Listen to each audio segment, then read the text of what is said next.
Hello, everybody. Welcome in. Welcome in. I hope you had a wonderful week. Happy Friday to you.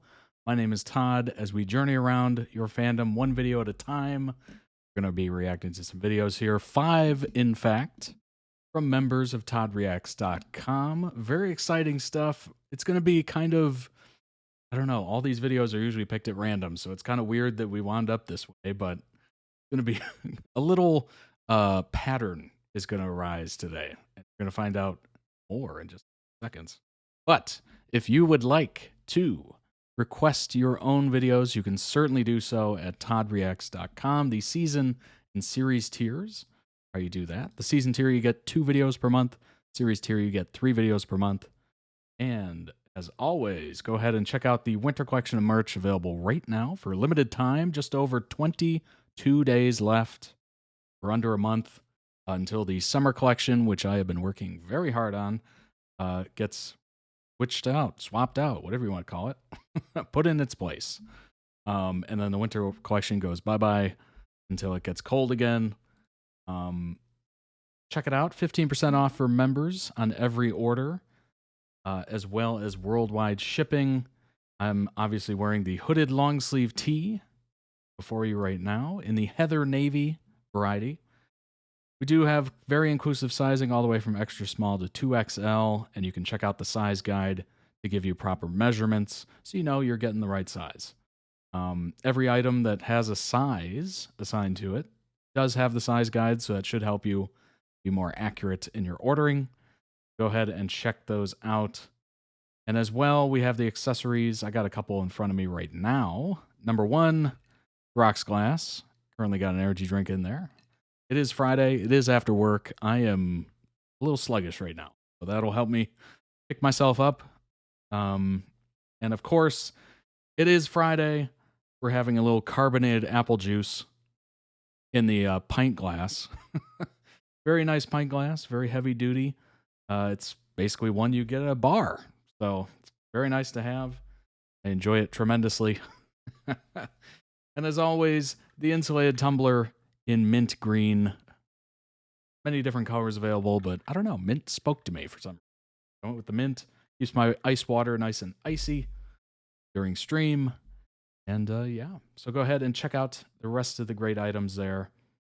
I got lots to say about all these items. I do order samples of everything that I design and create, just to make sure it's up to my standard. I want a standard. I want to make sure when you get the item, you enjoy it. So I do get the sample merch quite often, just to make sure. Because I do like the fact that we do have a quality guarantee. I try to bring this up or remind myself to bring it up because it is great. A lot of places don't offer this, so it's nice that ToddReacts.com does. Quality is guaranteed. If there's a print error or visible quality issue, it'll be replaced or refunded. No questions asked. Awesome as always. So go ahead and check it out today. And if you're already there, go ahead and hit that subscribe button on YouTube. If you're watching live and you haven't been to YouTube, there's over 1,100 videos on that YouTube for you to check out. A lot of backlog. Go ahead and hit the subscribe button. That tells the algorithm, hey, I like this channel. I want to see more videos of it. Make sure you throw it on my homepage whenever they post a new one. So if you're like me and you just kind of stick to the homepage, it'll make sure these videos get in front of your face, so you know they're still around. Otherwise, lost to the ether, right?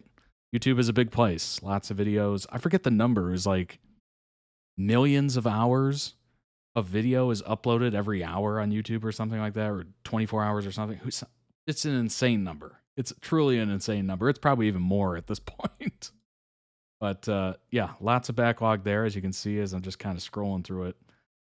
I do have playlists as well, so if you're looking for something specific, maybe you're just looking for all the streams, I do have a playlist for that. I think it's over 130 something at this point of videos. But if you're looking for something really specific like One Piece or MaxNat or Formula 1 or Gemini 4th or Hunter x Hunter or Charmed or Stray Kids or Sherlock or Agents of S.H.I.E.L.D. or Zenunu, whatever. There's playlists for pretty much everything. Everything that I've reacted to at least twice or 3 times. I think it's 3 times. I create a playlist because I'm like, all right, there's a stack of these. It'd be good to have a playlist. So there's a lot of playlists to look through. So yeah, check those out, of course. And last but certainly not least, I almost always forget to bring it up because it's not right in front of my face.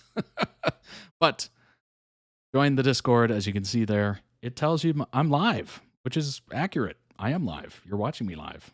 Or unless you're watching on YouTube. I guess technically I'm live because I'm like in the video and you're watching the video at the same time. But I'm not live. You know what I mean? It does include a link at the top there, which is super handy. So if you have the app download on your phone, it'll open the Twitch app. If you don't, it'll just open a browser. You can watch via that. And I do keep that calendar, the event calendar, updated tremendously well. That is my first go-to whenever I cancel or reassign a time or change a time, or maybe I'm a little late or whatever. Maybe I'm starting early. I even change it that way as well. So keep an eye on it. And of course, if you have notifications turned on and I hit the go live button, you will see that. You will definitely see it. Also, you can check out all the wonderful fandoms we have available currently. If you don't see one and you want it, and you're like a big fan of whatever, and you don't see it listed, just let us know. Be happy to do it. We actually literally have a request a channel, and you can request it, and we will make it for you. That easy. And you'll find other people that are very into what you're into. And of course, we have some fun community posts as well. So if whatever you're looking for, I'm sure you can find it. Let's go ahead. What's weird is they don't tell me on the computer. We have 226 members currently in the Discord. If you'd like to join us, get us to 230. Be awesome. What did the patient say to the dentist? Or no, what's that joke? It's like, what the dentist asked the patient what time it was, and the patient said 2:30. Oh God, that is such a crazy dad joke. But it's good. I like it. You know, sometimes they hit the right spot. But anyway, join the Discord. Lots of great conversations. Friends have been made, and it's worldwide. So at any point that you're awake, chances are there's people awake in the Discord. It is pretty amazing. I'll wake up to like crazy amounts of notifications. And it's just everybody that's in a different time zone, and I'm currently asleep. So it's pretty awesome. Hope you enjoy it. Welcome into it. Talk about whatever you'd like. There's only a few rules in there, not like difficult stuff to follow, of course. But yeah, check that out and join us. We don't bite. We're very nice. All right. As I've been saying, I've been working on, and you saw the preview there in the beginning. Haven't, you can literally just go to toddreacts.com and it's going to hit you right in the face. It's like, boom. It's like immediately, as soon as you go to the site, it's a video. But as you can see, a little teaser trailer, a little sign of things to come, if you will, for the summer collection. I am still working on something that I can't tell you about yet. I will announce it soon, but I can't tell you about it yet. It'll be interesting. It'll be a lot of fun. I've gotten quite a few samples in so far. I've enjoyed what I've seen. Materials are soft and all that wonderful stuff. So I'm very happy with the overall look and feel of the materials used and all that good stuff. So I'm sure you'll enjoy it. I did have a couple corrections I need to make, which is why you do samples, right? You want to see if everything's in order. Is that where I want it to be? You know, is that the right thing for there? And you're constantly thinking it over and mulling it over. But I'm happy to say I've made some corrections, and they should be good to go. So got a few more items coming in the next couple days, but it should be well on its way to June 1st. So I'm excited. I hope you are as well. And we'll have a nice little event, shall we say, for the launch of the store. but talk about that later. All right, let's jump into this. Kick this weekend off right. We're going to start with a Shourtney video, and then we have a video of the show The Flash, and then we have another Shourtney video, and then guess what? You're never going to guess it. Another video of The Flash. I know. I was surprised too. I literally take links. Just plain links. You have no idea what it is. Put it on a notepad and then just randomly select links. And I somehow selected 2 Shourtney videos and 2 Flash videos. That's just the way it works, I guess. It's unbelievable. And then we're going to finish stream off and kick off the weekend with a Twinkling Watermelon. Interesting name. Very interesting name. I think it's a K-drama, if I'm not mistaken. I'm trying to think if I've heard of it. I think I've read in a comment somebody mention it. I'm not exactly sure if I've reacted to it yet. Then again, I've reacted to, at this point, probably hundreds of different pieces of content. Over 1,000 videos, 1,100 videos. So my mind is not the greatest, but I'm pretty sure I have not. It'll be interesting. I don't know what to expect. If you don't know what to expect, we're on the same playing field. So we're both going to be surprised. All right, let's hop into the first one. It is even more Shourtney marriage mentions 1-year anniversary. So they have been married for just over a year at this point. So this should be interesting. I don't know what size video to make this, but we're going to go with this option first. And then we'll move from there if we need to. But I think we're going to be fine. Let's go ahead and jump in, shall we? Hey, Shane. Hey. Can I just say, my husband? My husband. Look, it's in the... Oh! It's tiny.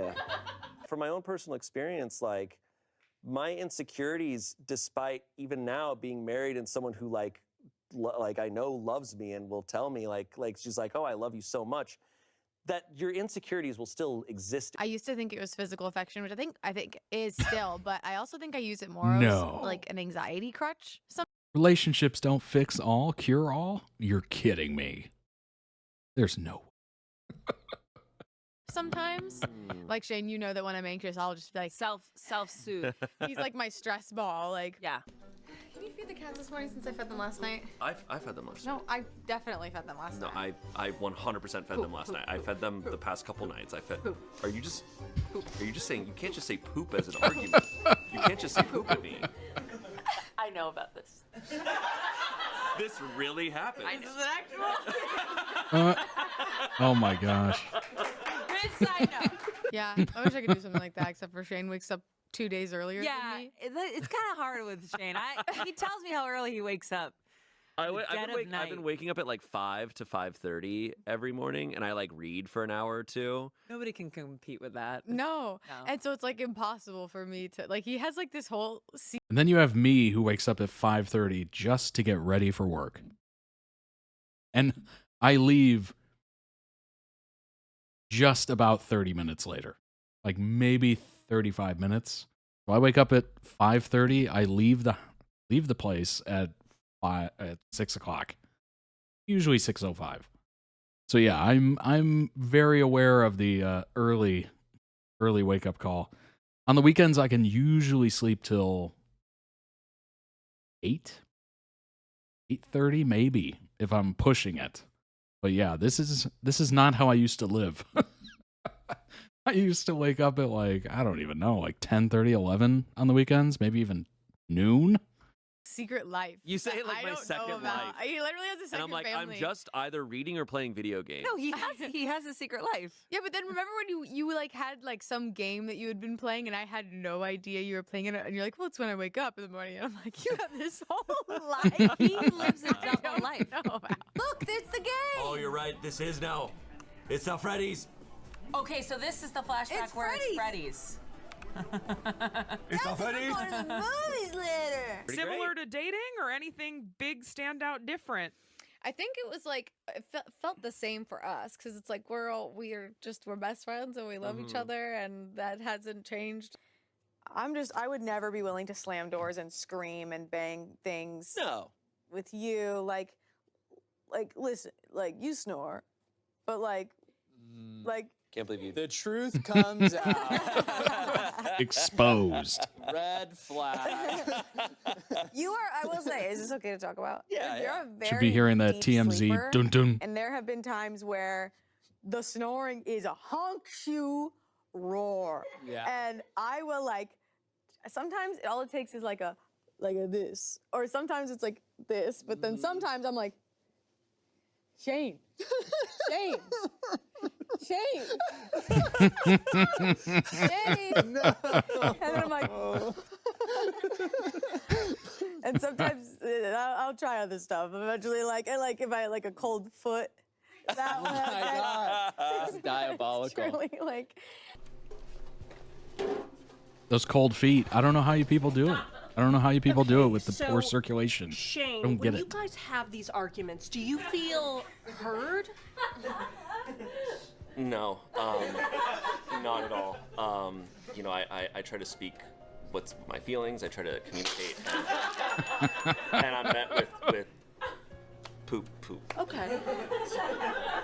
And when you say you're met with poop, speak to that.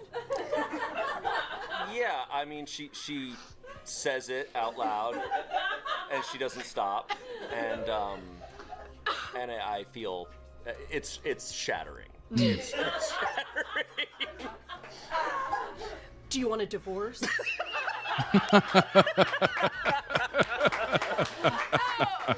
No, that only happened once. And he was like, and he didn't realize I did it.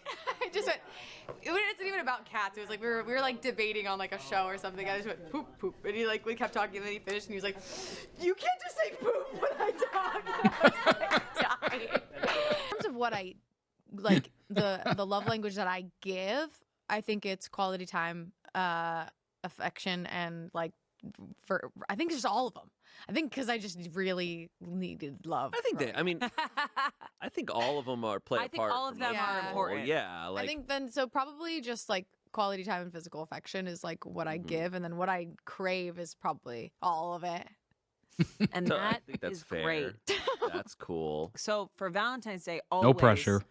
I always just want really good food, like some. Did you say our names? Courtney and Amanda. She got married to, I don't even know what his name is. What's his name? Oh my God. Philip J. Fry. Wait, no, what's his name? What's the guy's my name in God. iCarly? Mr. Fry. That's Futurama, you said. Which No, yeah, but what's the name of your guy in front? Philip Brownlee. Philip Brownlee. I wasn't far off. Shane Top and Courtney Miller. See you guys later. Peace. Bye. Peace, bye. Shane, you're up next. How are you feeling? Do you have a different strategy? Well, you see his telepathy. Talking to the slinky? Can you fucking imagine, dude? Such a funny visual. That's the best moment of my life.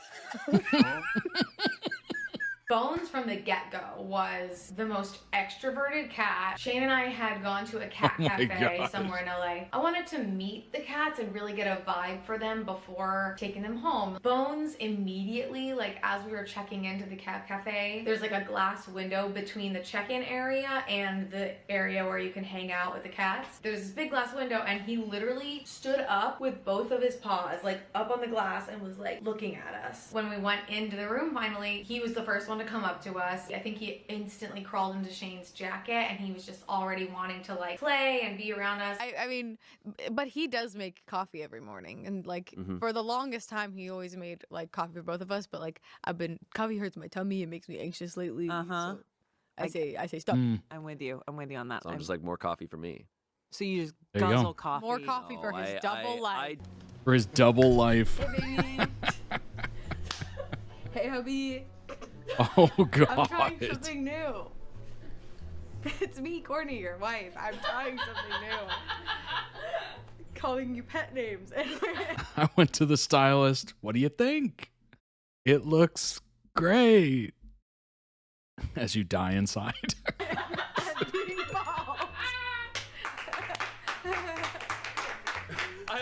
with the shirt hair combo is like owner of an Italian restaurant.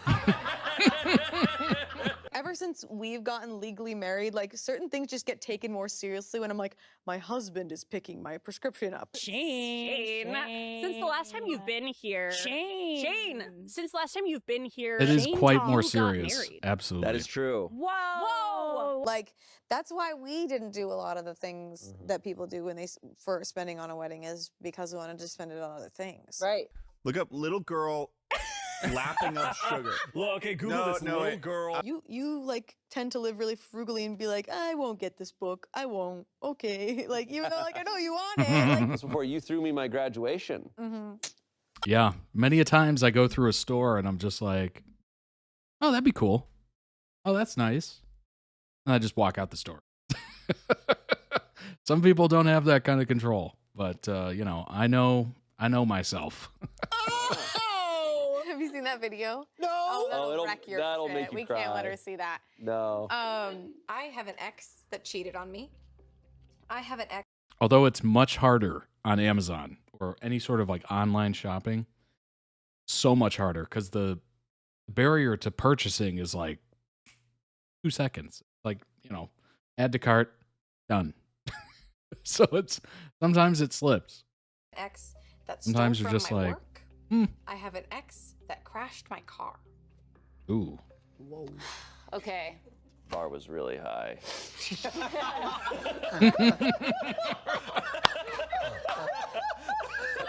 All he had to do was not Ooh. He just existed. He said, "Hey, Courtney." We made it 5 months and I didn't steal anything or crash anything. Didn't crash anything, burn anything. This is pretty cool. Best husband ever. Wow. Not gonna lie, like I get edits of Shane on TikTok, and like I don't want proof that I liked or saved it, so I'll send it to him on TikTok. So, It was funny because when we met them, they were obviously wonderful. We met other cats, but I was in this mentality of like when you're looking at apartments where it's like, should we take our time and not adopt and like try another place? Like, how do we feel? And Shane was so confident. He was like, dude, these are the ones. That The way bear hat in the Bones back was is so friendly great. to us and so tolerant of us. Like, I'm probably putting B-roll of all of that right here. it's like amazing that I don't get the ick somehow, you know? Like I really, That's I don't. hilarious. I don't. I don't. You get gotta, it. you gotta lift it back a little bit more, I think. Shane? It's me. Oh, I didn't know that was allowed. I guess that, yeah, it was Yeah, I confusing. didn't- So it was none of you consider- three. Yeah, I don't know why. Sorry, that was I probably did worded not badly. Consider you. Thought it was nobody in the room. Yeah, Interesting that your wife considered you. that's so sweet. Oh God. I start stitching his clothes tighter and tighter and tighter, and he's I like, come "God, in I'm like getting just more super muscular." tight. Yeah, He's he's like, what's I'm going on, guys? ripped. he loves it. I make it just I feel tighter in the awesome. crotch, It's like, so you're like, dang it. whoa.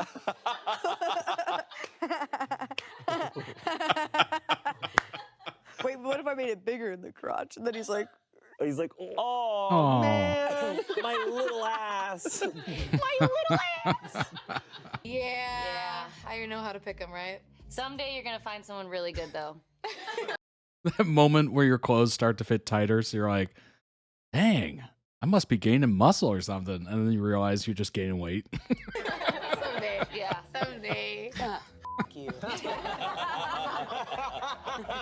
Oh. When he first met Courtney, it was the first time I also first met you, and he thought, I don't even know these people are dating. I know. And then he thought, wait, they are? I love that. Shane, when I first met you and Courtney on a Zoom call, I thought, Gosh. are they brother and Those sister? earrings are so terrifying. And now I know you fuck. Shane. Shane, if you were to wrap... Yeah, I know him. He's cool. Is he still around? He's still around. He's like 88, 89 now. Dude. Yeah. He He's a loves very chill Shane. dude. Very He's chill Awesome. dude. He's very cool. Yeah. Because I feel like I'll get you Christmas presents, and then that one time I got you the kettle for our coffee. Yeah. That was not a holiday or anything, and that's like still one of the greatest. Oh, like, yeah. Sometimes mannequins. Have you seen the movie Mannequin? I made I him. swear One to and God, two. no, I have not seen mannequins. Yes. I put it on. I put it on. 1 and 2. Okay, that's right. He's part of the Brat Pack. This is my best friend right here. He's part of the Brat Pack. We literally Kim Cattrall. I forget where we were. We were one time like scrolling through like movies on this pay-per-view, and it came We're in a across cabin in the middle of the woods. Mannequin 2, and Courtney goes, "Oh my gosh, Mannequin 2," and I was like, "Yeah, whatever." Like thinking like, "Oh, you're joking." Who's never heard of this movie? And you're like, "No, that movie's awesome." I was like, because Shane cooks for me a lot. I can cook, but he likes to cook. I don't even know if they still do it. They do. They do? I think so. We were in Vegas not that long ago. I was just were in they? Vegas a couple weeks ago. Were we on the family side? We were on the left side. Because we're family. We're on the family side. "Oh, this looks awesome. This looks so good. This could straight up be like a good spot." One time I was trying to show my in-laws Hughes and Q's, and that's how the whole family found Hughes out and Q's. this man, this grown-ass man. That's crazy. They all have known him for decades, and he never knew he was colorblind. That's crazy. Piano Wow. keyboard, a robe, a scratch my back. But then again, to you, if you're colorblind, Yeah, all right. how are you supposed to know? Okay. It's been like that for Courtney. ever. It's Courtney. This is Courtney. Yeah, the piano. She's been very vocal. She's been wanting a piano for a long time. The robe I didn't know about. Now you do. Now I do. And scratch my back. Yeah. This whole video is just an elaborate. It's just a way to be like, yeah, it's like scratch my back. Wouldn't it be funny if we all said what we wanted for Christmas? What? Would you be able to scratch my back? All right, Courtney. Boom. Nice. Now he knows to get her a robe. Can I feel what it's like for a second? To be Mrs. Shane Top. That's the wrong hand. That's the wrong hand. May I feel what it's Courtney. like to be Mrs. Angela? Angela. I want to know. I want to know. I want to know. Whoa! You can do it too, Raj. Me? Yeah, all of you. What would it be like? What if I just ran? I left the building. Okay, let's go. Make sure that's 7. Oh, no, no. 1, it's okay. 2, I'll try. No, it's 3, okay. I'm 4, scared. 5, 6, 7. I'm not ready. It's kind I'm of bad. not ready. So such a dedicated, smart, and motivated person is pretty rare, and I gotta commend you for getting that brain as buff as your glutes. And you may be bad at dating, but you're great at To me, I'm like, we're a team. Like you, like before we were married, we're like, yeah, we're a team. And like sometimes, like when we're like doing those team combos, it's kind of hot. Yes. I'm like, we're like, yeah. So what's the strategy going into the next quarter for finances? Like, you paying for groceries? Am I? And I'm just like, go team score, and just like it's kind of hot. Yes. Okay, so wait, so what's a split? A split is how you organize like your workout routine. So it's like push pull legs. You do upper body one day, lower body the next day. Okay, so it's not It's not doing the splits. something that you don't know how to do. I can do one of those splits. One but of I could do it once. Like, I I'm can- just never getting you up can again. split your workout. Okay. Yeah. Okay. Thank you. You two are married? Yes. There you go. Congratulations. Yeah, congrats. What do you think? Should we do it soon? The kid Johnny that like it was like we started dating. What do you think? Would you recommend it? How many He was stars? dating my friend, so I dumped him. But then like for the literally all the way till 9th grade, it was like on and off. Like I like you, but I don't like you, but I love Shane's you. so but I- freaking oh my jealous God, I right now. I know, he's so jealous. He's like, that's my girl. He's like, if I stay still, I get sad, so I have to move. Like, oh, this was a long week. Like, I'm gonna give him some time to decompress and not be in his face because I can sometimes be the extrovert in the house while he just needs to like have some moments of quiet. And I'm just like, what a day, huh? And I'm feeling this, and I'm feeling this. Yeah. It is. Wow, you really broke the vibe there. Wow, we were so hot just there. Yeah, were you? We were first date hot. We were like, yeah. Hey, wow, how's it going? Hey, Oh, I'm Shane. oh God. Goodness, this first date is not going to go well. This is a date? You guys are seducing me?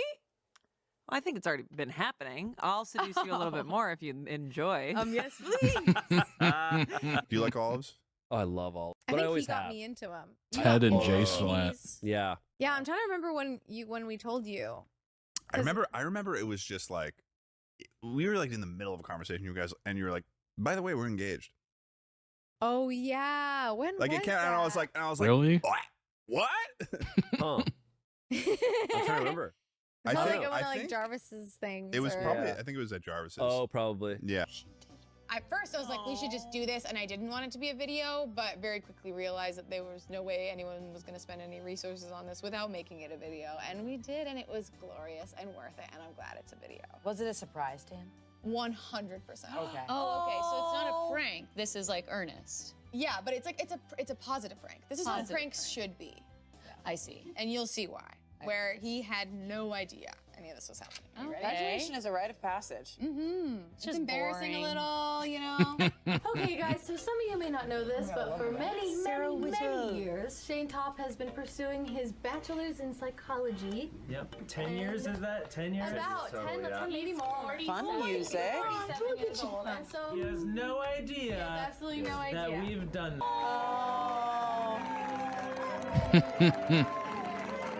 This is so cute.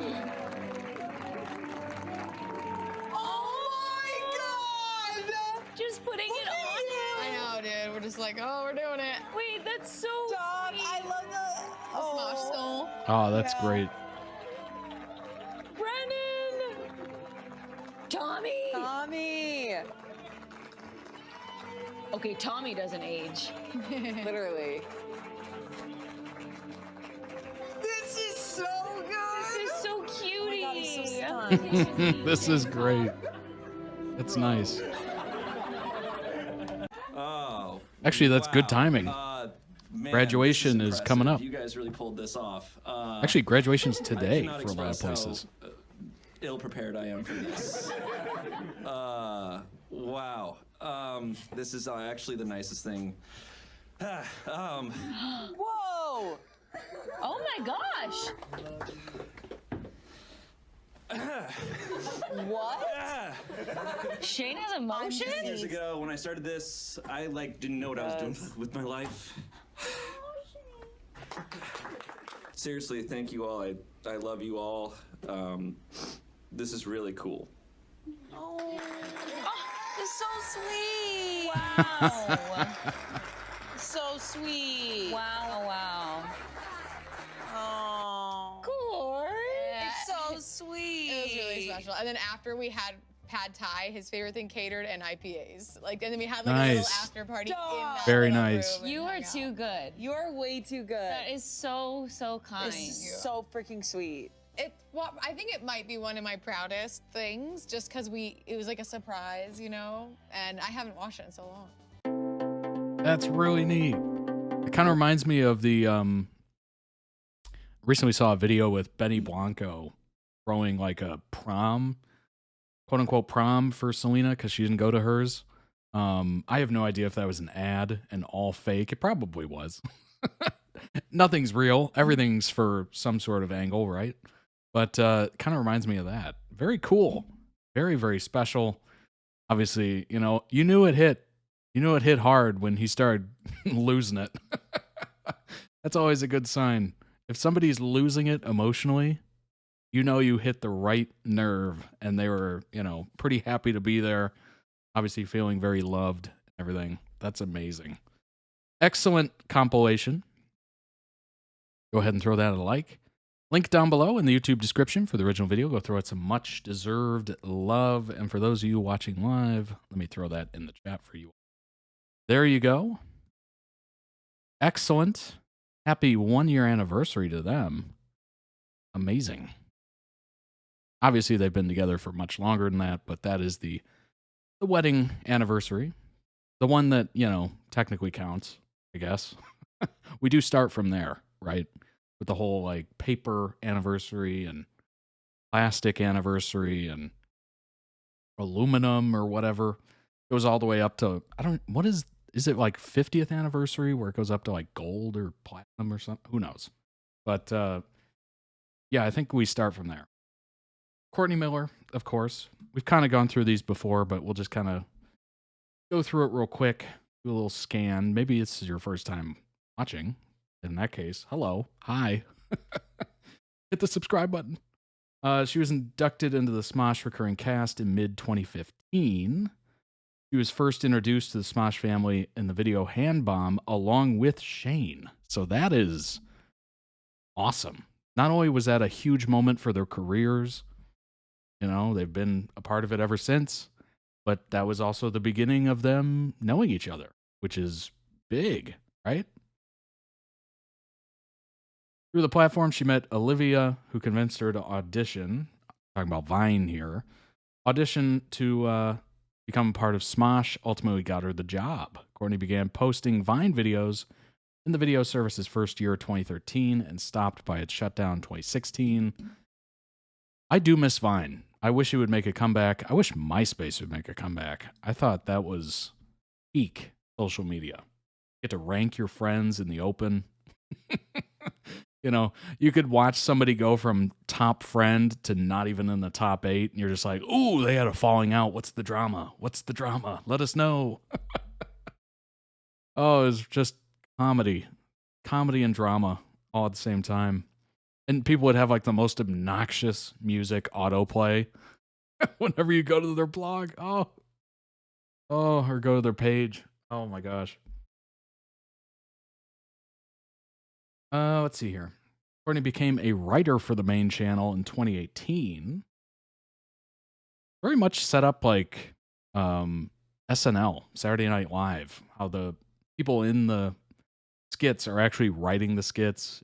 You're pitching and you're trying to get yours available. So I wouldn't be surprised if they kind of made their model or based their model off of Saturday Night Live, where they're all writing stuff and then they pitch it in a big meeting and you hope it gets laughs or you hope people like it, and then they pick it for the, you know, next batch of videos. Wouldn't be surprised if that is similar to how they operate. October 2022 launched Courtney's Rack. Oh yeah, we looked into that online apparel rental subscription. It disappeared. The website no longer is a thing. I think it got sucked into something else or something. Maybe it was something else, and it just kind of licensed out the name, and it was pushed, I guess. Who knows? But been on pretty much everything: Smoshcast, Smosh Games, Smosh Pit, Smosh, of course.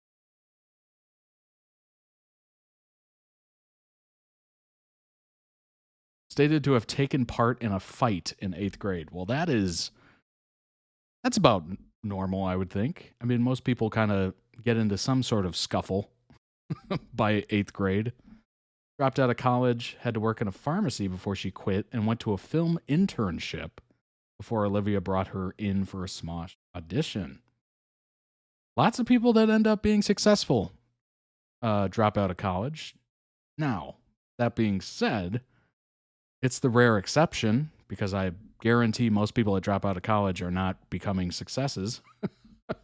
But she did fit into that little mold of dropping out of college, and it works out. So, talented FX makeup artist, having once done work on Logan Paul for a Soulja Boy music video. What a weird trio that is. Logan Paul, Soulja Boy, Courtney. That is so strange, those three together. It was suspected for a long time that Courtney had grown up in a Mormon family or had a Mormon background, something she confirmed to be true in 2018. She has 6 siblings that her mother lives with her partner in Utah. Also said that she had a very sheltered upbringing.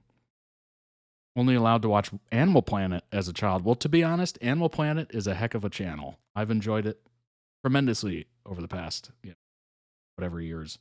I don't watch it anymore, but it was a lot of fun in high school. Her parents are divorced, though she's rarely spoken about it. Took up track and pole vaulting at school. Okay. I did shot put and discus. Mostly shot put. Shot put, and I did the 70-meter dash and the 100-meter dash. And that was just because they made us run. We had to run at least something in order to do a throwing competition, which was ridiculous. I get why they did it. Maybe they wanted a fuller, team and, round out the experience, but 70-meter dash wasn't too bad. I mean, 70 meters is not that long, but 100-meter dash, I was like, all right, this is getting crazy. I can't imagine doing the 2, 4, 800. Like, good grief. And of course, I was never super fast. I would get to the finish line and they would just be like, wow, you were moving. Or, you know, you were running pretty well there. And I'm just like, no, I wasn't. I ran a 70-meter dash in, I think it was like 10 something, which is not good. Actually, it might have been 11 something. I can't remember at this point. But not exactly the fastest time on the planet. Shourtney owned 10 pairs of stolen vans at one time. That is a lot of vans, let alone stolen vans. Shourtney failed her first driving test. Yikes. That's bad. That's bad. I understand it, though. I mean, if you're immediately going out there, like usually you have to take at least, I guess it differs on state to state in the United States, but the states I've lived in, it's usually been like you take a written test, you pass that. If you pass that, you take a driving test. But between there, you're supposed to get like a certain amount of hours of training with, you know, somebody of age, 21 or older, I think is the law. And I didn't get my license for a couple years. So by the time I took the test, I had been driving forever. So maybe it was just kind of took a written test and then tried to drive it. Not exactly sure. Actually, a funny story is the fact that I didn't fail my first driving test, but I failed the vision test for the driver's license. I had glasses on and I still couldn't read the chart. How bad is that? Like, the prescription was so bad and old that I literally could not read the chart with glasses on. And the guy behind the counter is just like, hey, Mom, I think it's time to take him into the eye doctor. Embarrassing is the word that I would describe that situation. Embarrassing. I felt so bad. And I felt even worse for my mom, honestly. One of Courtney's pinkies is slightly smaller due to their mom accidentally crunching their finger while trimming their nails when Courtney was very little. Excuse me? Shourtney used to have a boyfriend named Waleed Mohammed, a former Viner. You could sometimes be seen on her Instagram and Snapchat. They broken up around 2018.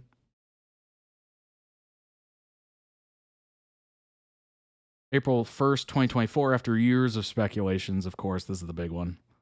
They announced that they tied the knot. There you go. They're often shipped by fans, not surprising, by the popular ship name Shourtney. Oh, wow, that is a lot of siblings. Jeez.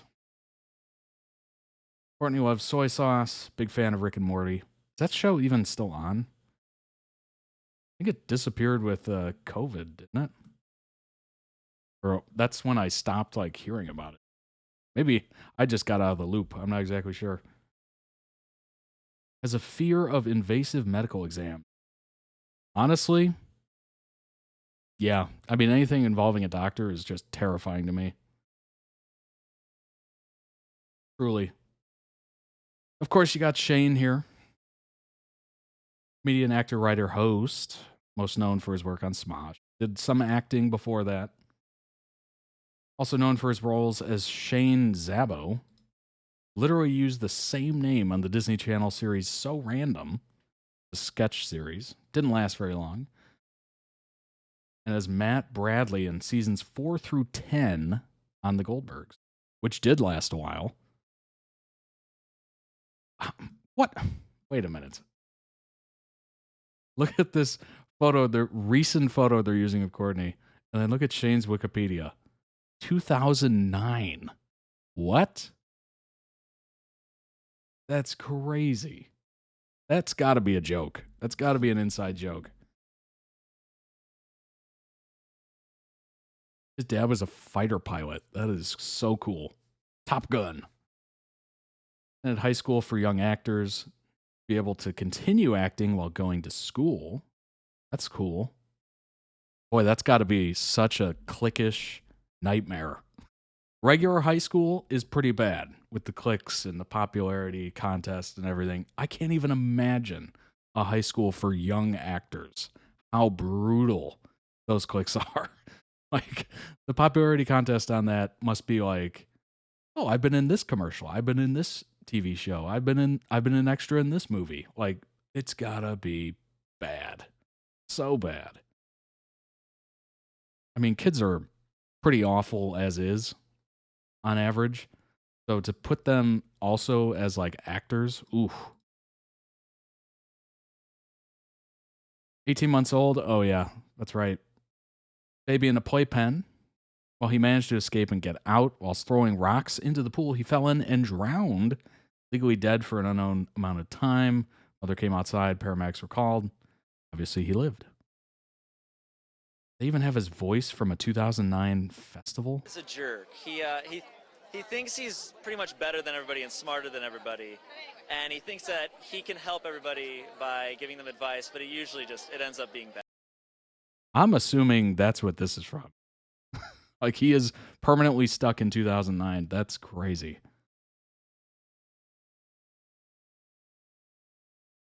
Went on to win the jury prize at the 2009, that's probably what it is, LA Film Festival for his performance in Dear Lemon Lima. Comedy feature film. You're in a Disney Channel show, yep. Along Damien. Experience in theater performances starring in Best Christmas Pageant Ever. That's a bold claim. Wonderworks Theater Company and Willy Wonka and the Chocolate Factory at Highland Lakes Theater. Oh, he played Willy Wonka. That might be interesting. I would be absolutely interested in seeing him play Willy Wonka. At least in theater. That'd be interesting. Yeah, so he's done quite a bit of other stuff outside of Smosh. So he's I guess you could call him one of the main attractions, Smosh. Like, he's had industry experience. Pretty impressive.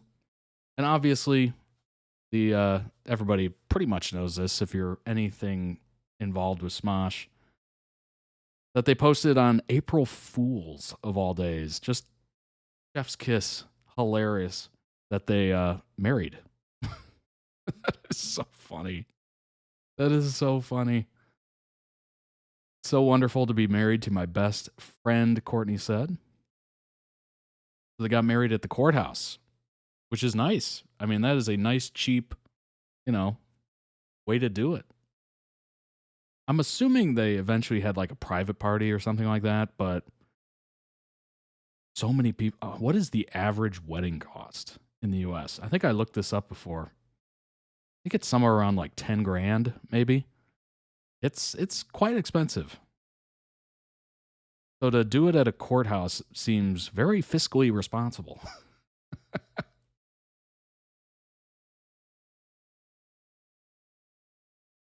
Let's see. Average cost of the U.S. is, oh my God. What? 33,000 US dollars? Ugh. Oh, Lord. The venue is 12 grand. Food, $80 a person. That better be good food. Alcohol, around 3 grand. Photographer, 3 grand. Videographer, 3 grand. Or 2,500. Flowers, 2,700. Wedding dress, 2,100.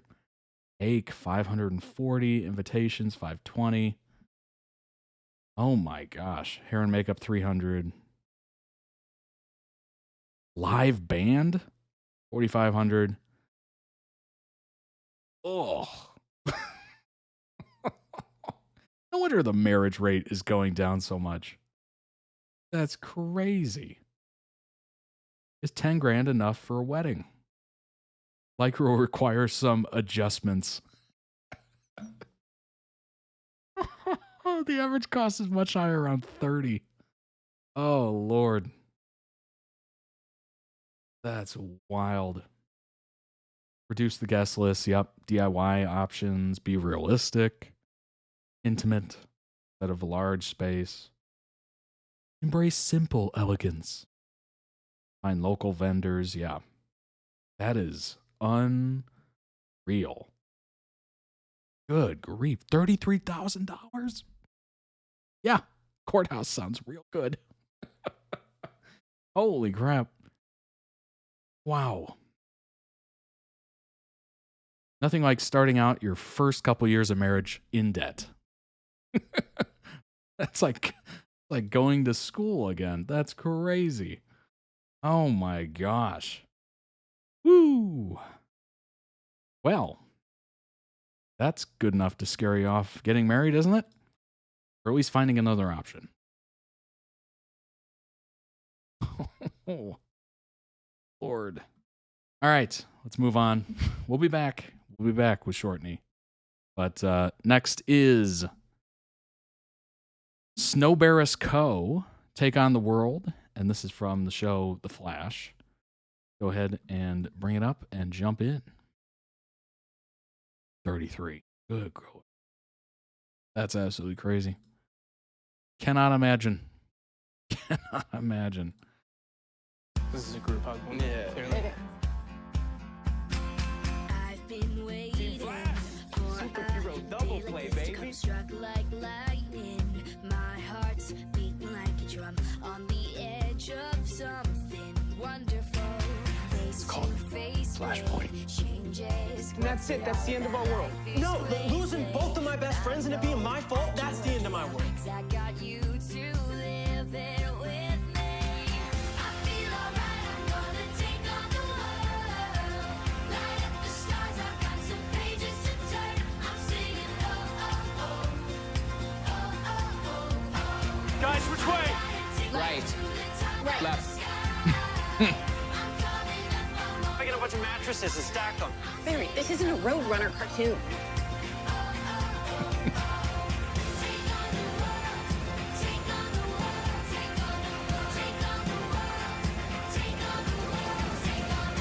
We're a family.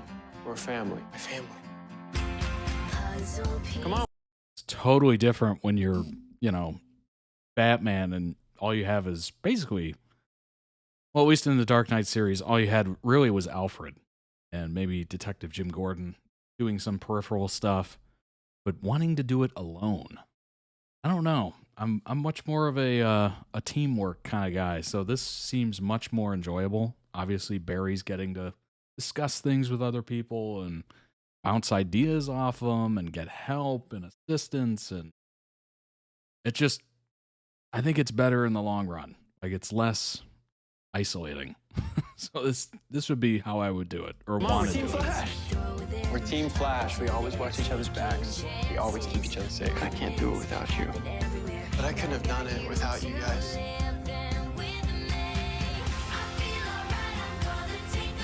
Who's the best hacker in the world, people? So you smoke. And Cisco is completely bushed. What is wrong with you two? That's not friendship.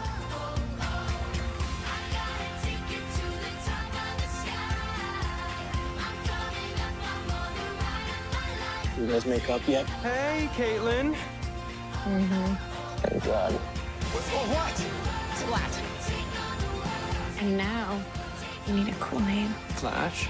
Killer Frost. Hi.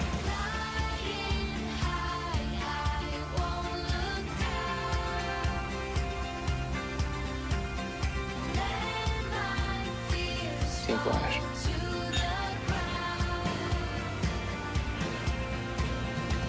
I feel alright, I'm gonna take on the world. Light up the stars, I've got some pages. They clearly enjoy being together. Equally reactive to light. I'd like a urine sample just to confirm. I need you to urinate in this. Not this second. Man, you love urine. I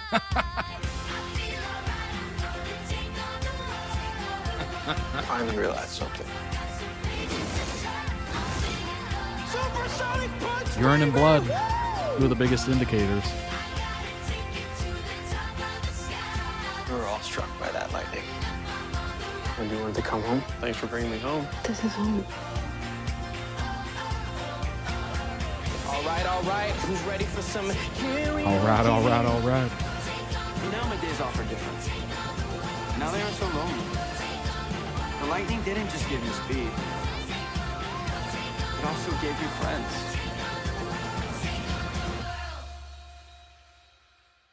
All I want to know is which childhood bully are we going to take down next? Mine or Caitlin's? Okay, yeah. I vote mine. What? Guys, this is not a joke. They obviously enjoy spending time together. Wow. Beautiful chemistry there between all of them. I think it's, number one, it adds to the show. Little levity.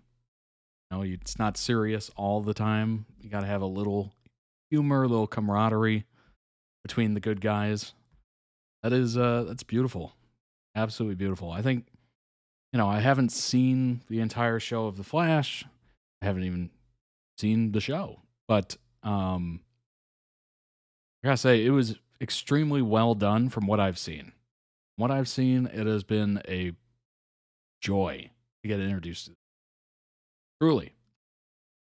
Go ahead and throw a like on that compilation. That was very nice. Very, very nice. Link down below in the YouTube description for the original video. Go throw it some much deserved love. And also check out the channel. They might have more great videos that you might want to see. Maybe you request them so we can watch them together. Throw that in the live chat for those watching live. Wow. Let's go ahead and bring up some information on The Flash, Barry, and the gang. All right, 2014 TV series. That is almost a decade old, folks. Or no, that's 11 years. Oh my gosh. Oh no. Oh, where's the time going? Oh gosh. Based on the Barry Allen incarnation of DC Comics character The Flash, costume superhero crime fighter with the power to move at super speeds. Shouldn't be earth-shattering knowledge there. The spin-off of Arrow, which started it all, existing in the same fictional universe known as the Arrowverse, premiered in 2014. Ran for 9 seasons. Dang, it's already been off the air for 2 years.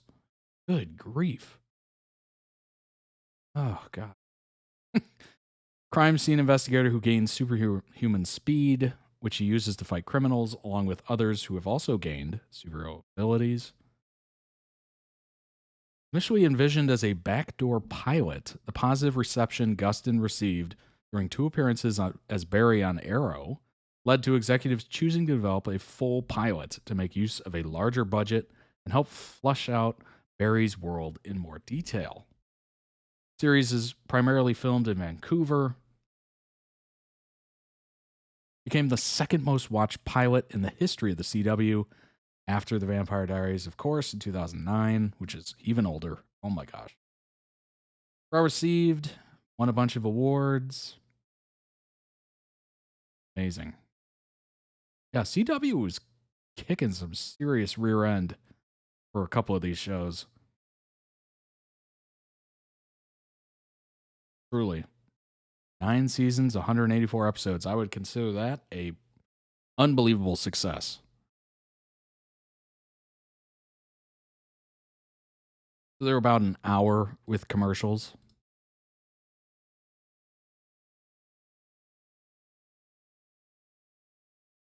See here.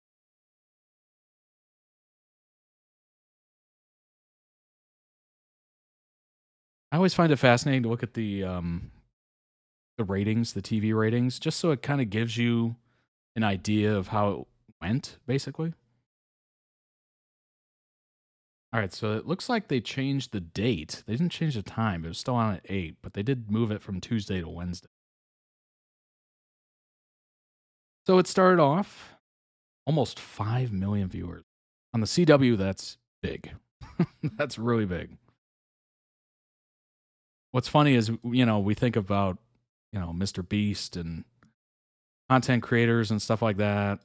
Even Drewski, that Could Have Been Love series had, one of the episodes had like 11.5, 12 million views. I'm like, good grief. Like, they're pulling in way bigger numbers than the CW could ever dream of. let's see. So it went to about 2. It did go under. It went under 1 million, so 750,000 in the last couple, and 500,000 in the last season. Dang. Yeah, it dropped quite a bit from 4, almost 5 to just under 1 million. Wow. 500,000. But, that's change of day. That's, as shows kind of go on, it does have a kind of a natural trajectory. I watched 5 seasons of The Walking Dead, and then I just completely moved on. I didn't find it any less entertaining or interesting, but other stuff popped up, life came in the way, and it lost track of it. That happens. Did people eventually dump it because they just weren't interested, or maybe it just wasn't as good? I have no idea. No idea. But, it's tough to keep up with these kind of syndicated shows every week, year after year after year. Like, it's difficult. People's lives can be very different in 2014 as they are in 2022. That is a fact. So, natural fall off is going to happen.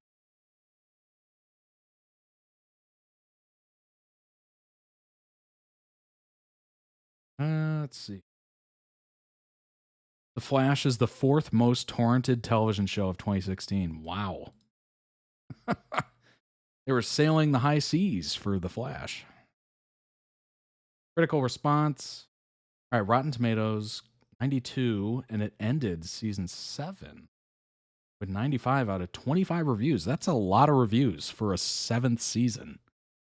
So that doesn't tell me anything. I mean, that tells me that pretty much all the seasons were great. Even 80% is still great. 4th season.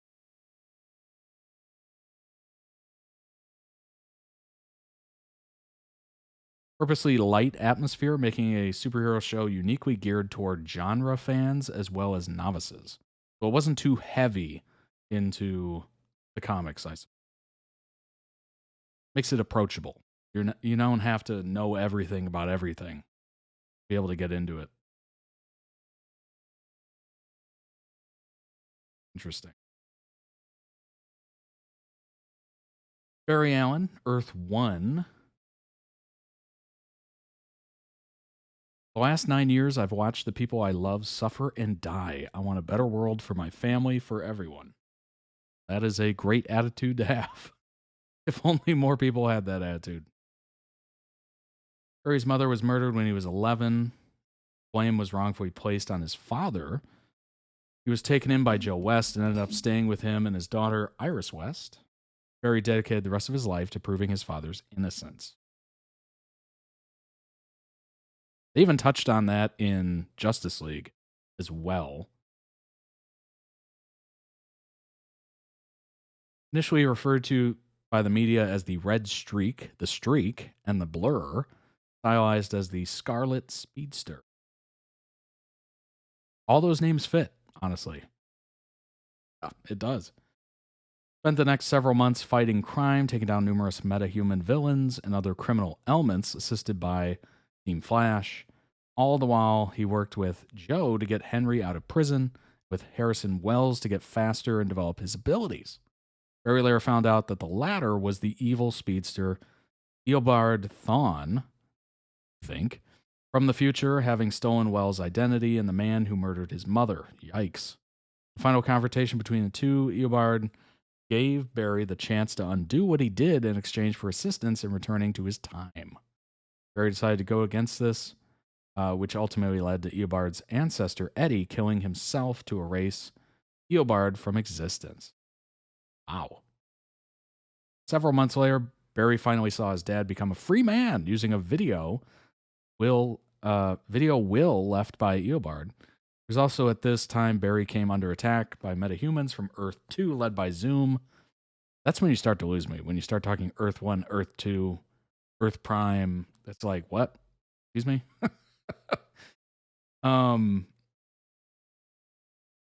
Yeah, multiverses. I think that's when you start to lose the normies. Normies are like, what's happening? What time is it? Game time. Miller time. Not long after, a powerful entity named Deathstorm appeared, trying to take Caitlyn as its bride. Ooh. Frost sacrificed her life to defeat Deathstorm, save Caitlyn.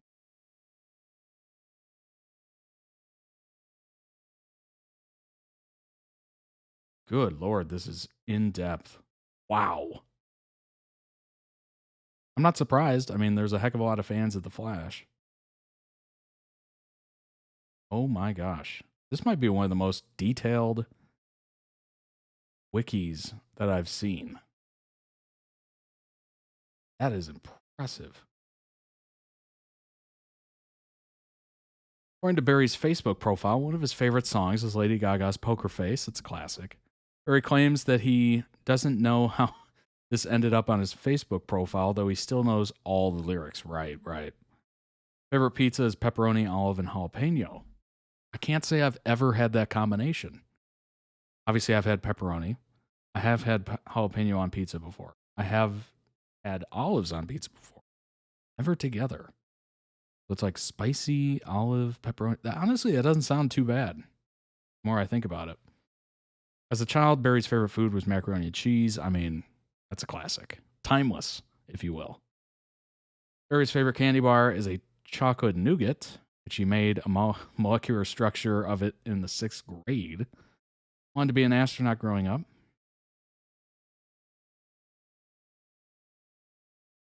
Enjoys musicals. According to Iris, Barry was a huge fan of Dragon Ball Z in high school. Even a part of the anime club. One of his favorite shows is Game of Thrones. Boy, that's meta. Favorite movie is Jurassic Park. I mean, that is a classic. I watched that not that long ago, and it holds up because a lot of those special effects were practical. And boy, those dinosaurs are still terrifying. Still terrifying. They painted those beautifully. And the rain and the fact that it was dark, it hid a lot of like the, potentially mechanical and fakeness out of it. Like they look real as hell. It's crazy.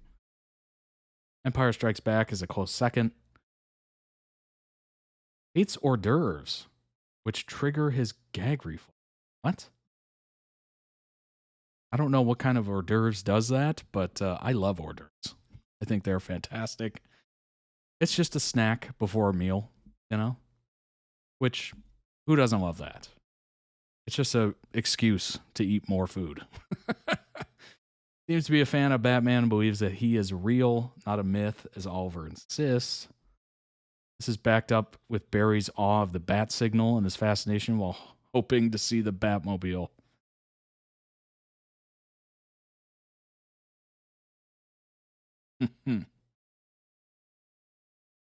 Barry's the first character to discover that Oliver Queen is the Arrow in his first appearance. Other characters are Carter Hall, Nate Haywood. Interesting.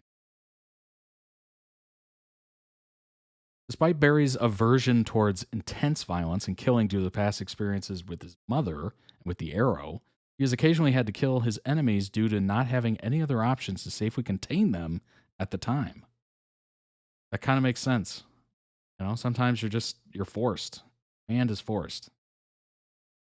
Caitlin Snow to Barry Allen. The things we see, the things that we face, no one can do this alone. Trying is the biggest mistake that you can make. That's fair. I mean, that is fair. Unless you're, Superman, who has no weakness other than what? Like kryptonite? Like that's obviously someone who can kind of do most of it alone. But it makes sense. It's better to have a team behind you. Bioengineer at Star Labs, former scientist at Mercury Labs, and a member of Team Flash. He was working during the particle accelerator disaster intended to Barry during his coma with Cisco Ramon until he woke up. After he began his crusade as the Flash, Caitlin became a member of his team for discovering the latter's true identity.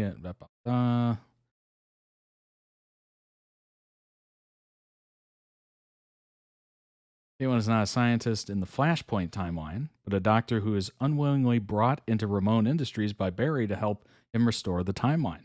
Following Barry's attempt to restore the timeline, Caitlin is once again a scientist at Star Labs, but she's also a metahuman with abilities similar to her Earth 2 doppelganger, who she is afraid of becoming like. It was later revealed that she was a dormant metahuman all along due to her father using an experimental ALS treatment on her when she was 10. Interesting. Briefly went by the doppelganger's name Killer Frost. Oh. She was special all along.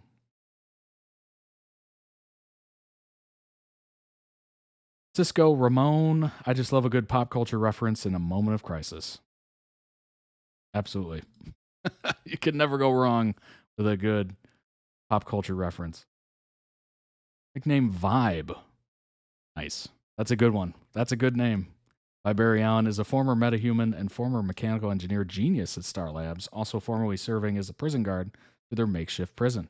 Came from a Puerto Rican family and provides much needed comic relief. Definitely seems like it. Just from that video, we could tell that.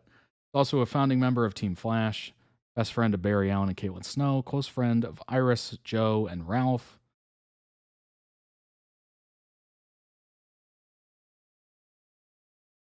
Was also affected by the particle accelerator, causing him to become a metahuman with the ability to manipulate the vibrational energy that explains the Vibe name of reality. Although he wasn't aware of his powers until nearly 2 years had passed since the accident. After the team defeated Cicada, he decided to inject himself with metahuman cure of his own invention so he could live a normal life with Camilla. His powers were later restored by the Monitor. However, he lost them again when the new multiverse was created. Seems like he didn't need them. If he didn't realize he had them for 2 years, he didn't need them. I'm sure they came in handy at certain moments. Decided to temporarily leave Team Flash in order to explore Earth Prime. While he was away, Cisco gave his responsibilities to Harrison Nash Wells.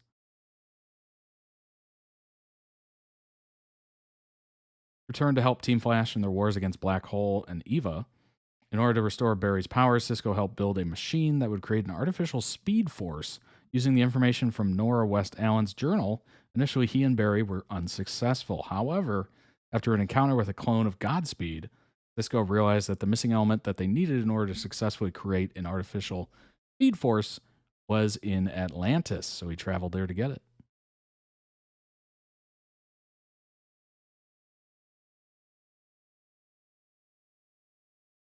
The big three, Barry, Caitlin, and Cisco, never reached their fullest potential. Unpopular opinion dump. Hello. Here we go.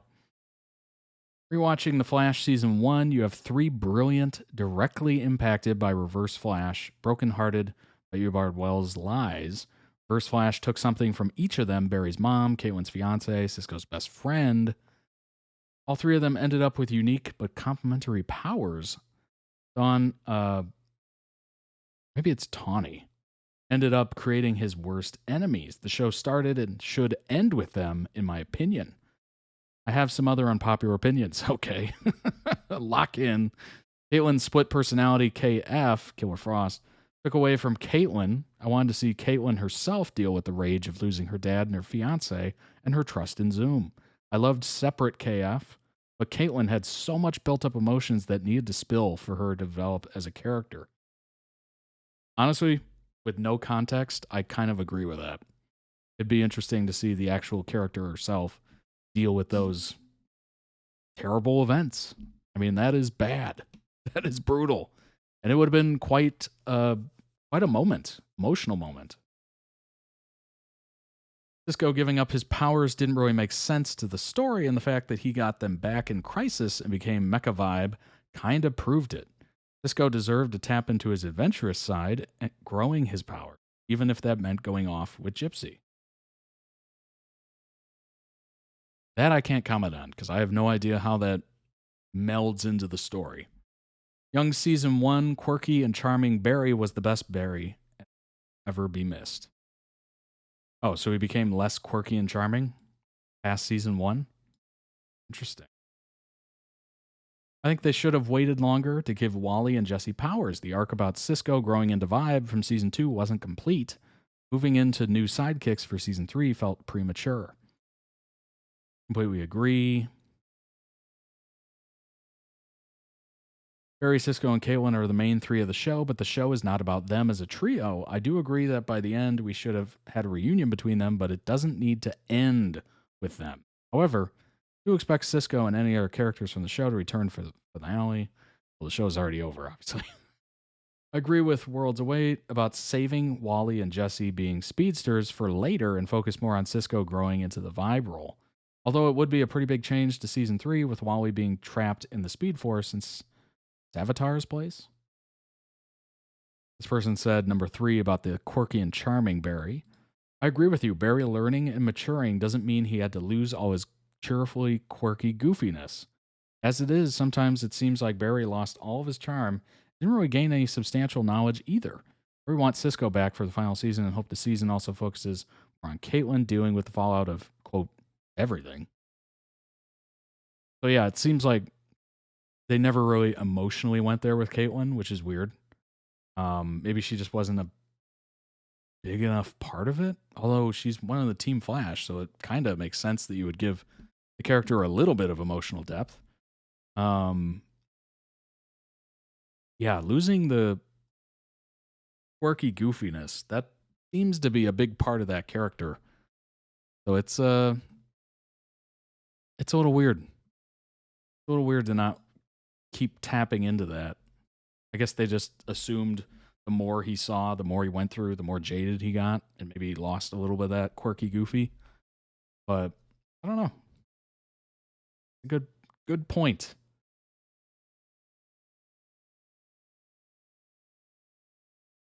They're basically the DC versions of Fitzsimmons. Interesting. Last Tuesday night, I had the strangest feeling of deja vu while watching The Flash. Barry Allen woke up from a coma and was greeted by 2 young and chipper scientists that seemed so familiar to me. Couldn't place it. It hit me like a guy running really, really fast. Scientists Caitlin and Cisco are the DC Comics version of Fitzsimmons from Marvel's Agents of S.H.I.E.L.D. They quip, they experiment, they're exactly alike. I love a science duo. They actually remind me a bit of the Avengers, Bruce Banner and Tony Stark 2. Both scientists, but in complementary disciplines. Kind of reminds me of, Fringe a little bit.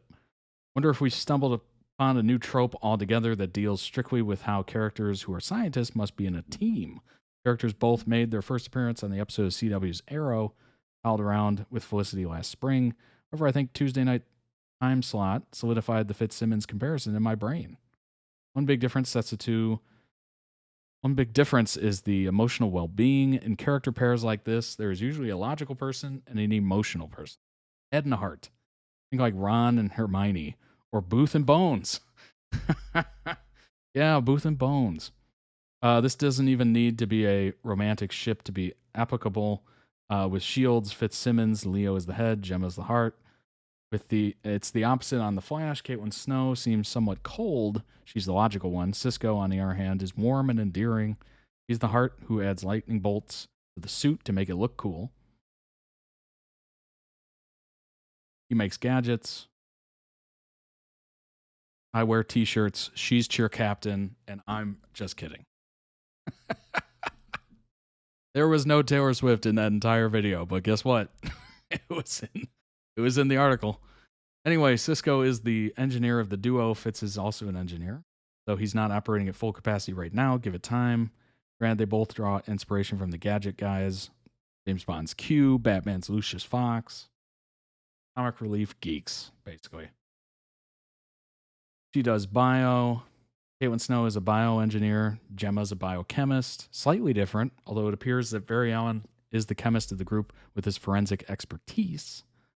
As great as it is to see women in STEM careers, it's interesting to me that both of the girls' partnerships are less with the building and more with the researching and analyzing. I'm glad that on The Flash, the female counterpart does at least some of the engineering as well. She and Simmons are still a lot alike. Looks and dresses like Agent Simmons too. They're villains. Does The Flash have any good characters in the heroic sense of the word?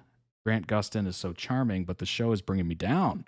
Turns out Cisco is also known as a DC supervillain vibe. Cool name. Agreed. It is a vibe. Caitlin Snow is Killer Frost, also a pretty good name. Both associated with the superhero Firestorm, who will be joining the show. Allegedly is Caitlin's fiance that she believed to be dead. How's this relate to Fitzsimmons? Not quite as well. But we were led to believe that Agent Simmons was Hydra last week. Don't freak out. She's going undercover.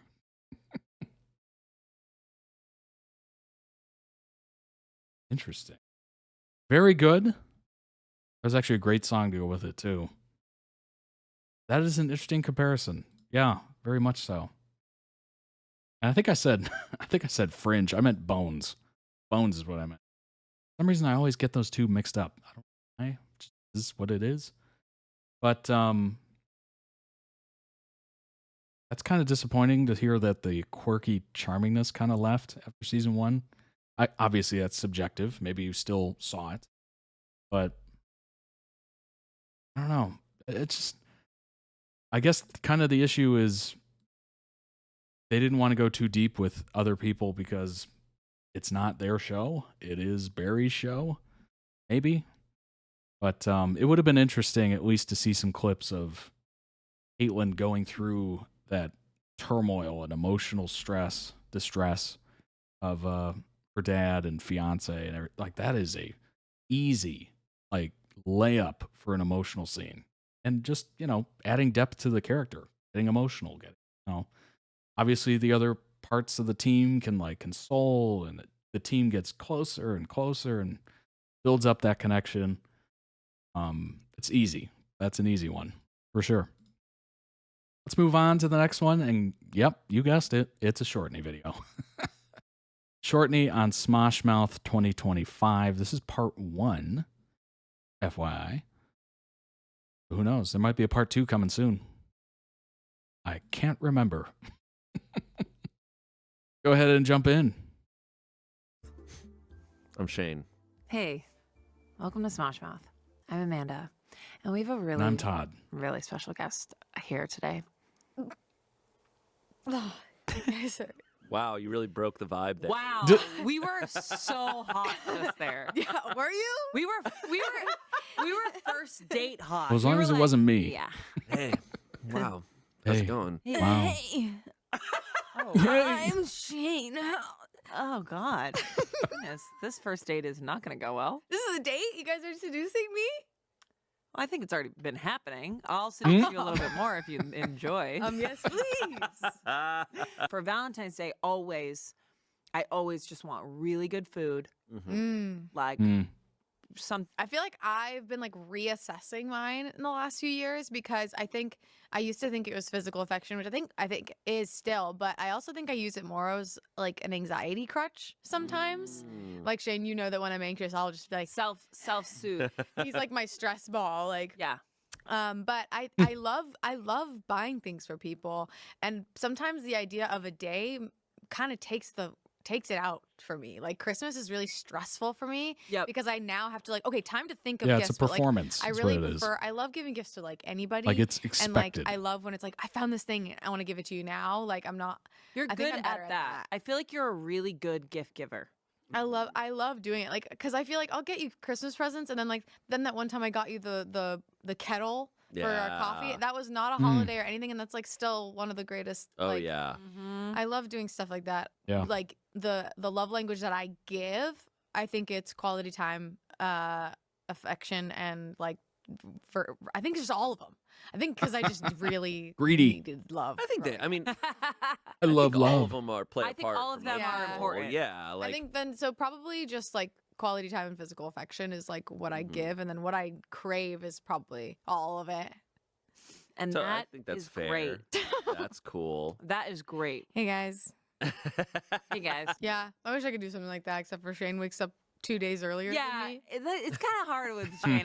He tells me how early Obviously, he wakes we up. saw these from the previous video a little bit. Waking up at 5 to 5:30 every morning, and I read for an hour or two. Nobody can compete. I will say this: if you don't wake up early, give it a try for a week. If you have the ability to, not going into work or doing something stressful or whatever. if it's an easy week, maybe you have the week off or something, try waking up early, or even do it before work or school or whatever. It is worth it. I think one of the important parts of it, or one of the cool parts, is it makes you feel like you are starting your day before the rest of the world. So it's almost like you can do anything. It is very interesting. It's like the world hasn't started, although technically they have, obviously, time zones, right? But it makes you feel like you're beating them. You're getting to the starting line first. That you can do stuff. You could journal. You could read, some of your favorite book that you're working on. You could write something. You can, go to the gym. You can just do whatever you wanted to do and never had the time to do.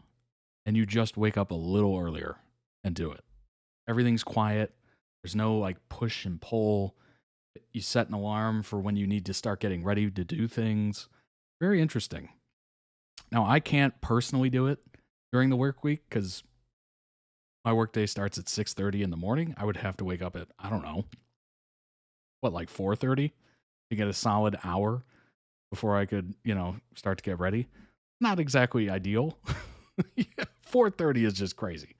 But if you can wake up at like 5:30 or 6, maybe your day starts at 8:30 or 9, gets you a little bit extra time in there to do something you always wanted to do, or maybe try out a new hobby or start doing something that you have been putting off. It's always a good idea to kind of change things and mix things up and, will I like this? Will I not like this? We only get one life here, and it is a short life, so you might as well give it a shot. You might as well give everything a shot. Within reason. Heat with that. No. And so it's like impossible for me to like. He has like this whole secret life. You say that it like I my don't know second about. life. He literally has a second And I'm like, family. I'm just either reading Have a or second playing life. video There you games. go. He has Before a the rest of the world wakes yeah, but up. then remember when you like had like some game that you had been playing, and I had no idea you were playing it, and you're like, well, it's when I wake up in the morning. And I'm like, you have this whole life. He lives a I double don't life. know about. After like several weeks, Courtney's like, who is Dave the Diver? I'm like, it's a game. It's like, it's not just a game. I don't know about it. Who is he? Yeah. That's so funny. Yeah, I mean, but he does make coffee every morning, and like for the longest time, he always made like coffee for both of us. But like coffee hurts my tummy. It makes me anxious lately. So I say stop. I'm with you on that. So I'm just like, more coffee for me. So you just guzzle coffee. More coffee for his double life. You and Courtney are in the same Sit realm back. of like, we're here to have a good love time. that. We're here to have fun. Yeah. Silly. I think Courtney's definitely with But that too. Courtney can get competitive. More too. coffee for your The double life. Chevron claymation cars. Oh, me yeah. What do they look like? I Cars, get that. the They're- animated cars. Yeah, I understand what you're saying. I can look it up and show Yeah, you. this was before the movie Cars.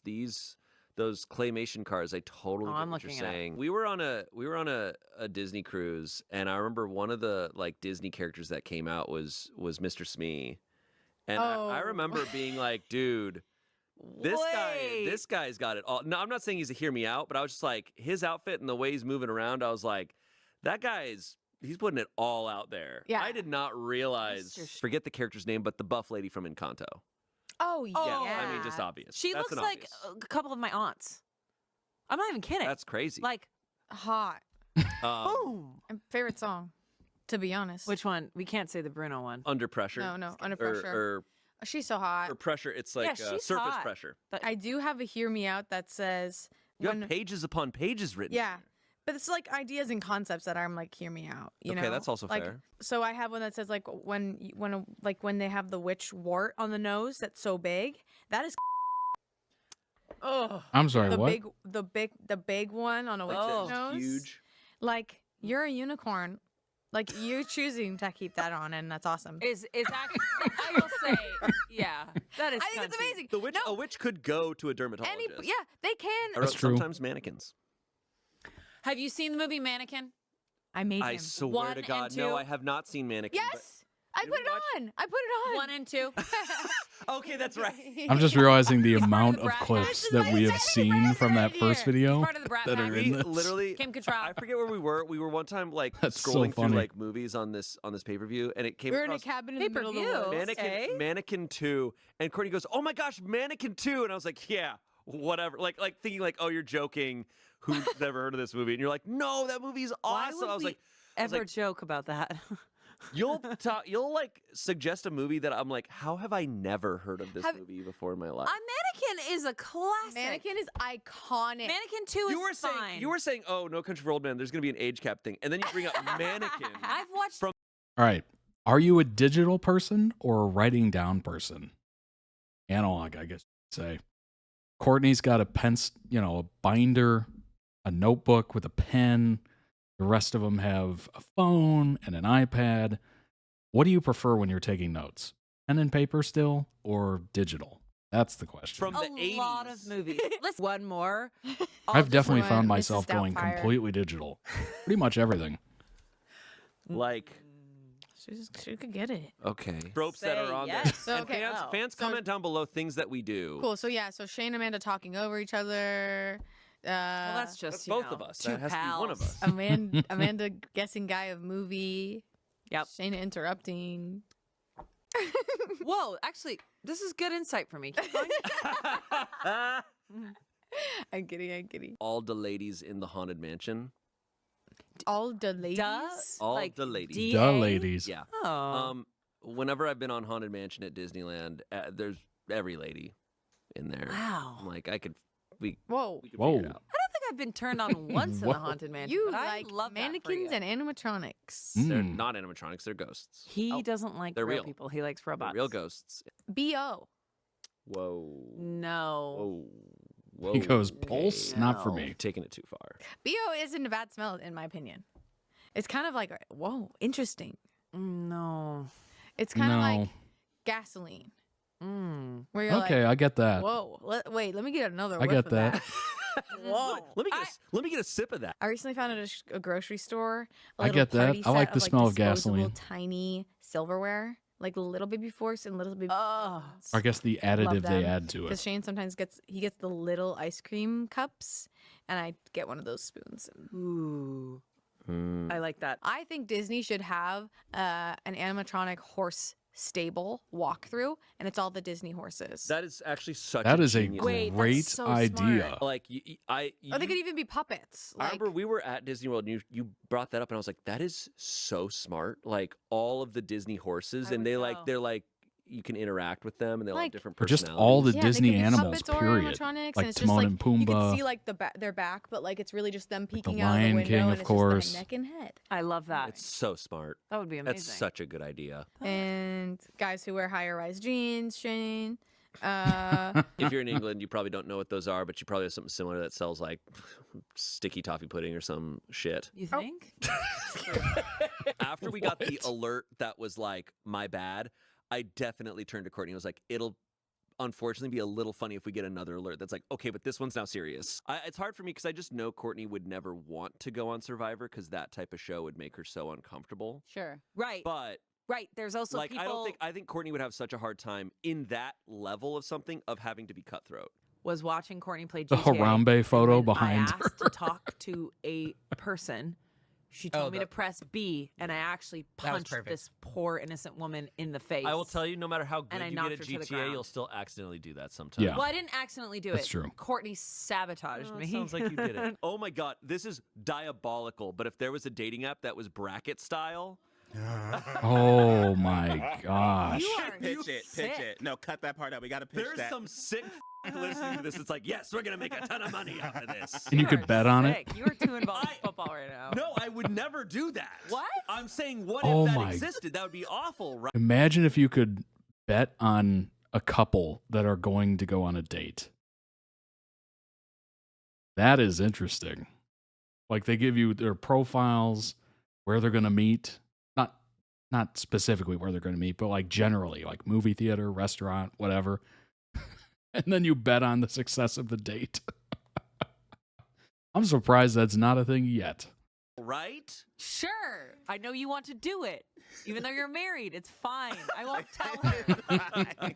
We'll keep it between us. But as Courtney was watching Vanderpump Rules, she would watch like a specific episode and be like, yeah, this thing. And Angela would be like, yeah, that episode where this happened and they said this to this person. I'm like, you know this all verbatim. Oh my gosh. Courtney and I went a little over a year ago. It was right before Anthony came back. What? Is this when you also went to London? We were there. And then when we came back, like it was like the following month that Anthony. Yo, even though I'm getting a 1 on bitches. What? He was playing this dice game we love called Bitches. Courtney introduced me to this dice game last time I was so here. good. It's like you and Courtney have started this. Courtney's been push. uploading videos for a long time. It's an aggressive Really? I dice feel like game. okay, in that case, then I just saw you both post a video Same. around the same time. Then Totally. Yeah. But for you in particular, like you just looking for some extra cash? No, I've always wanted to. I've always wanted to do it for fun. Shane, since the last time you've been here, since the last time you've been here, you got married. That is true. Whoa! What was that like? The first of the girls to get married? Yeah, the first of all 3 of the girl gang I'm to get so married? sorry. No! Are you You're kidding? like, you're Queen! So, here's a question. Yeah. Did you get a bachelorette party? Each slap is how dare you? How dare you? Kinda. I mean, not like. I mean, bachelorette would. Did you get a bachelorette party? Not exactly. We didn't throw you a bachelorette Because we didn't party. throw you a bachelorette party. Did you Yes. fall during your wedding? No. What- No, I was actually very conscious of like keep Not my. falling? Now Were you we. nervous? Oh yeah.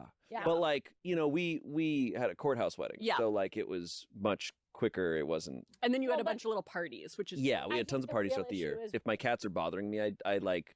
Ceremony ends with next. Number 85. Number 85, we'll see you now. Make this noise and they'll kind of like give me some space. Smart. If they're like clamoring for food or something, I'll just go like this. I'll go, oh. He's doing really well with the he's doing really well with the wingtips. Courtney, it was the first time I also first met you, and he thought, I don't even know these people are dating. I know. And then he thought, wait, they are? I love that. Shane, when I first met you and Courtney on a Zoom call, I thought, are they brother and sister? Well, that's awkward. And now I know you fuck. Shane, if you were to ref us. Courtney's here. Well, yes. Courtney's our special guest.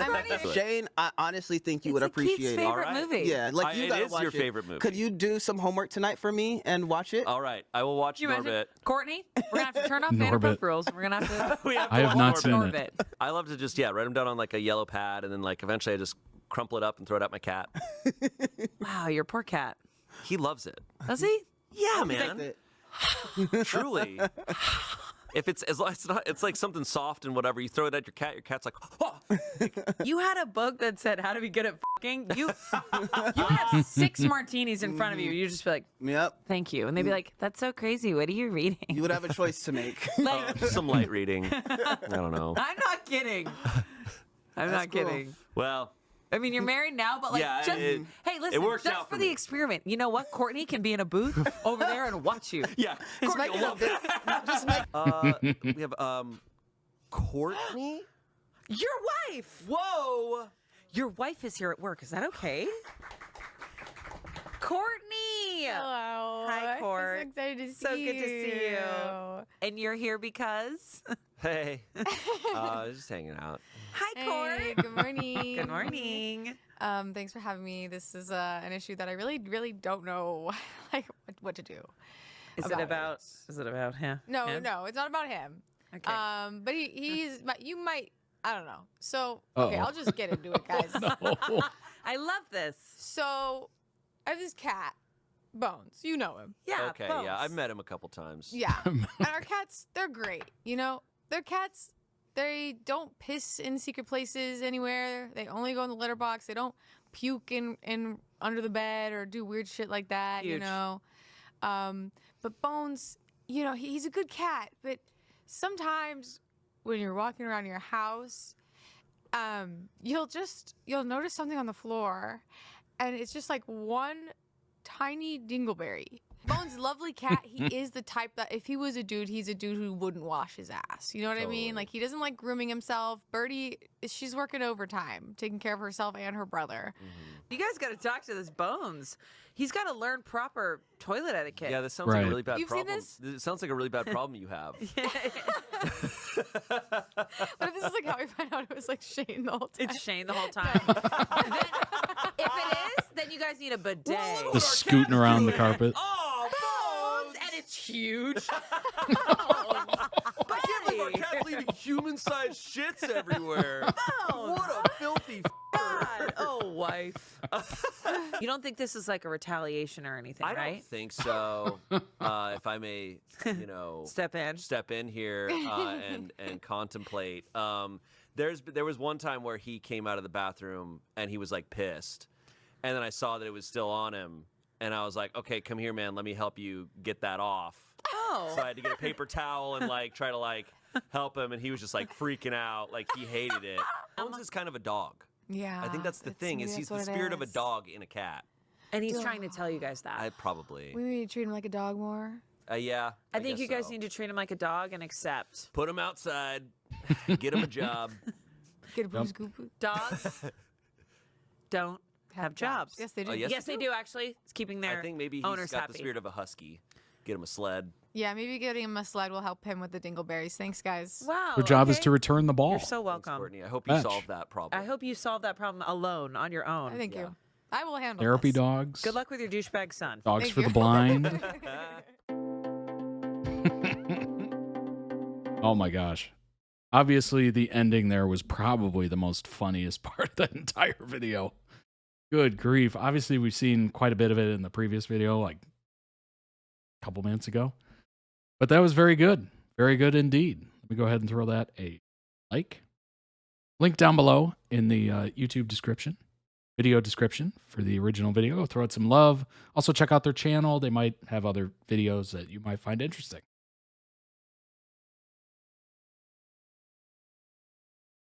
And as always, I will throw the link in the chat for those watching live via Twitch.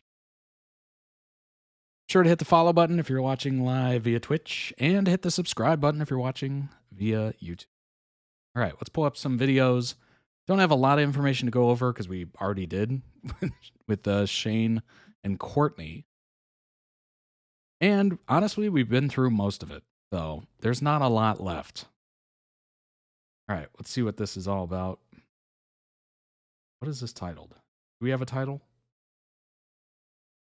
This is from a podcast. Courtney Miller and Shane Top join us this week to talk secret weddings, setting boundaries, and what we are doing wrong in the bathroom. Oh boy. So you two are dating. We were, yeah. And now you're married. Yeah. And like to lay the ground Make rules sure early you on know in what's the going on here. episode. You were not always public about that. We actually were not public about anything until we were married. Amazing. So, Yeah, just wedding photos. Boom. April Yeah. 1st, we posted, because we got married on March 29th. And then it was Courtney's idea. They were like, oh, Smart. this lines up. Let's post this on April 1st. And everybody we told was like, that's the funniest idea I've ever heard. We're like, oh, we'll do it. So we That's post funny. a bunch of wedding photos on April 1st. And it was the most insane thing. Super for a lot of viral. fans. Did a lot of people really think it was a prank? Yes. And I For thought like people were- days, too. I totally thought I was like, come on, like look at these pictures. Right. How can you think this is a prank? And damn, they must think Smosh is hella talented that this is like a stunt that Right. they're pulling. Both They your were- families have been flown in. Yeah. Well, because we had a very small wedding. Mhm. at A the little courthouse. elopement, yeah. Yeah, so there weren't many people there. I was amazed at how people were like zooming in on parts, being like, "Look, you can tell this is AI or this was photoshopped." And I'm It's like, like, no, that's my "No, weird it- hand. no, it wasn't. Like that's a regular photo, but you are proving to yourself that it's not." That's so funny. Yeah, that was a brilliant idea. Well done, Courtney, on that one. Especially due to the fact that people were shipping it the entire time, or some people were. So it just worked beautifully into that. Oh my gosh. You had done it earlier. A lot Okay. of people are wondering, do you feel good about the time in which you announced being in a relationship publicly? Do you ever wish you had done it earlier, later? Not at all. Do you think that things have been felt good to you since you've made it public? How do you feel about your decision? A lot of people were so curious about that. I feel fine about the way we did it. I think what I realized was like, and I said this as well, but I could say it again in a different way, is like, I didn't realize what I was saying goodbye to. And like, because for so long, this thing was just for us, and like our friends and our people in our lives knew about it, but it was like this thing that was like not part of all this social stuff. And so suddenly I never took a moment to like say goodbye to that. And so when it all of a sudden was just an explosion, it was like, oh no, it was like kind of a grieving moment. Like I did get emotional about it because it was like, oh, I didn't, like, this is now everyone's to like kind of pick apart. Cause like then came videos that were super stocky, like, see, here's everything I accumulated over the years proving that I was right, that they were together here, like with total doxing, like type stuff, which is like so unsafe. And we haven't really dealt with that in this era as much because it's like, hey, you can leave it alone, like we are taking control of the narrative. And like because it was intense. Yeah, I mean, it was private between them, and obviously the closest ones to them knew. A lot of people didn't know close to them. Fascinating to figure out like who knew, who didn't know. But you definitely give up, obviously, the privacy of it. And it does change things a little bit. I mean, for the most part, they were just two coworkers who potentially flirted back and forth in videos. You know, nothing really concrete that you could really, you know, call it a thing or not a thing.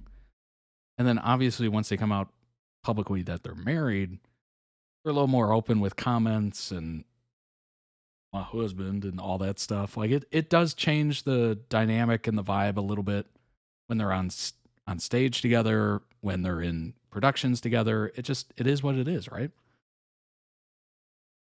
It's going to change the vibe. It's going to change how they interact with each other. I don't think it's for a negative. I think it's totally positive. It's just different, right? Just different. But obviously, you know, they can be a little bit more open, which does change your interactions quite a bit. But let's go ahead and switch up. We're going to go, wait for it. Can you guess it? We're going to go back to Team Flash. I don't think there's anything wrong with how they did it. I think it was beautiful. You know, it was kind of like their thing, especially when you're in the public eye. Like it's a lot of pressure, and you break up, or obviously people have made headlines over Taylor Swift's dating life and all that stuff. If you're in the public eye, people are going to talk about it. And if it's at all publicly known, like maybe you go out, paparazzi snaps your photo, and then who's this? Who's this new beau? And blah, blah, blah, blah. You know, it feeds a whole weird stalker fan, I guess you could call it, section of the population. And you can't really control the narrative unless you just post about it on media. You try to gain control of it like that. But it's this gross digital footprint of people always wondering, like, what are you up to? What are you doing? Who's that? What are you doing there? Like there's a lot of that. But obviously you had to come up with it eventually, I would think, right? I don't know if you could keep that secret forever. I mean, even Tom Holland and Zendaya, like eventually it leaked, like she showed up to a place with a wedding band and people were like, whoa, whoa, whoa, whoa, whoa, or an engagement ring. People were like, whoa, whoa, whoa, what's going on there? What's going on there? Like, so even if you try to keep it secret, which they obviously do, and they respect their privacy of their relationship and all that stuff, which I do appreciate, at least the effort of it's going to get out eventually, is what it is, but kind of admire it in a way. It's very different. It's different. Because a lot of people are running, to the presses with everything. So it is pretty interesting. Maybe what's weird is like they're seen in public every once in a while, but they're usually not. I go months without seeing either of them in any sort of news headline or clickbaity thing. So they must be I don't know, somehow like being in secret. Maybe they have like duplicate or dupe cars that drive out of their place, so they have no idea who to follow. Because you're just like, if they're going out to eat with any sort of regular nature to it, obviously we'd get more photos and stuff like that. Maybe I'm just not following it that closely, or maybe they just eat at the house constantly or something. I don't know. But I do appreciate and admire the fact that they're able to kind of do their own thing. Cool. I like the fact that Courtney and Shane were able to do their own thing for years, although people kind of caught on, obviously. Like, there are comments and looks and glances and all that stuff that you can kind of put together, but you didn't know for sure. That is the beauty of it. Didn't know for sure. But obviously marriage kind of changes some things, and it makes sense to just kind of publicly come out. But it's pretty cool. All right, let's switch it up here. We're going to Team Flash, Stand By You. This is, I believe, from Season 2, Episode 22. Pretty short video. Let's see if we got any information here. This is from the editor. Despite of what I ship, the core of this show are the three of them. The Golden Trio. Barry, Caitlin, and Cisco. Ever since Caitlin was kidnapped, it felt so hard to watch the show. It was like they took away the heart of the show. Don't know how to explain this. Caitlin is such a huge part of the team, and I don't like when they try to replace her because she's actually... I don't like when they try to replace her because she's actually irreplaceable. Interesting. I had no idea she was kidnapped. Well, that's news breaking. Go ahead and jump in. Yeah, I may be the one in the suit doing all the running, but when I'm out there helping people, making a difference, you're all out there with me. Finally realized something. We were all struck by that light. Hands, put your empty hands in mine. And scars, show me all the scars. Are you okay? Hide. And hey, if your wings are broken, please take mine so yours can open too. Definitely. Cause I'm gonna stand by you. Oh, tears make a lot of scopes in your eyes. I'm sorry, Barry. No, I'm so sorry. I'm the one who's sorry. I'm terrified of going. What if I went with you? Too afraid. What if we pushed it together? Cause I'm gonna stand by you. Even if I break it down. Get him out of there. Barry, please say something. I can't do it without you. Team Flash! I got the ball out! Get your ass out there. Are you okay? You can do it alone. You're never alone, Barry. Hey, Barry, will you stay with me until I fall asleep? I can't imagine a world in which we don't end up being friends. Oh, that's sweet. That's sweet. And while I'm around,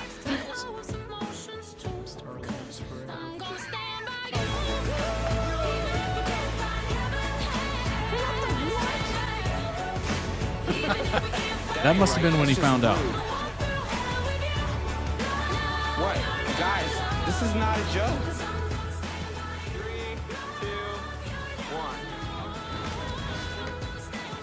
Some friends you just know are going to be by your side for a while. This is a group of... I'm sorry, was that? That's an Amazon ad. Amazon had a phone? That's got to be fake, right? Amazon doesn't have a phone, does it? Am I that out of the loop? Some friends you just know are going to be by your side. I know they have for a while. tablets. This is a group hug. Yeah, clearly.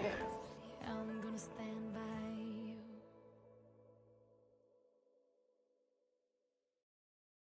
Yeah, no, they do not have a phone.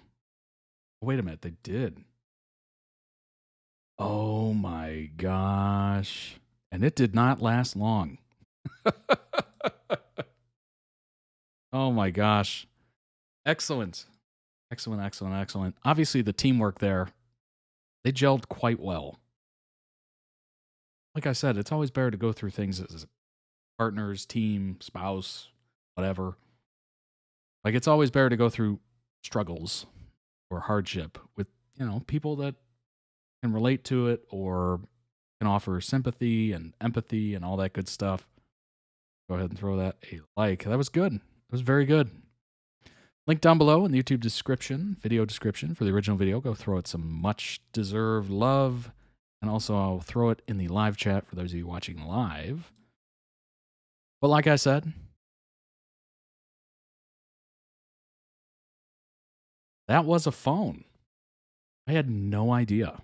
They had a Fire phone. 3D enabled. Manufactured by Foxconn. That's the iPhone, Apple iPhone manufacturer as well. Used to be. I don't know if it still is. Seems like Apple is moving more of their production to India. Announced in 2014. That matches up with the launch of the show, doesn't it? Marked Amazon's first foray in the smartphone market following the success of the Kindle Fire, which is a tablet. Still around, the tablets. I think if you get the really cheap ones, it has like ads or something on the lock screen, which is crazy.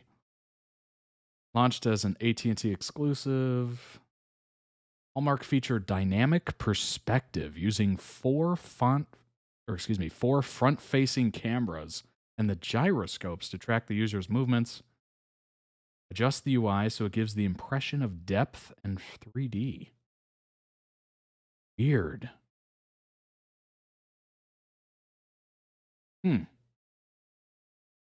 That is odd. Tool for recognizing text, sounds, objects. Boy, I just must have missed this completely. Did not release sales figures. Ay. Quickly declining prices and announced a $170 million write-down. Analysts have judged it a commercial failure. Well, yeah. It was discontinued literally a year after it was made. 2014, and then it was discontinued 2015. Ooh. That's not good. That is not good. 2 gigs of RAM, that's pretty low. Let's see, 2014, 15, 32 gigs of storage. Not terrible, I guess. Not great. 4.7 display, Gorilla Glass 3. 720. Not the worst, honestly.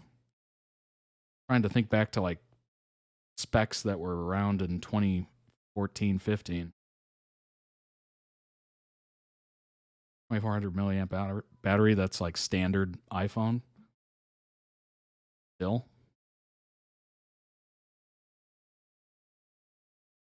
Oh, in 2013, they were going to make a Kindle phone with HTC, which would be free with Amazon Prime membership. What?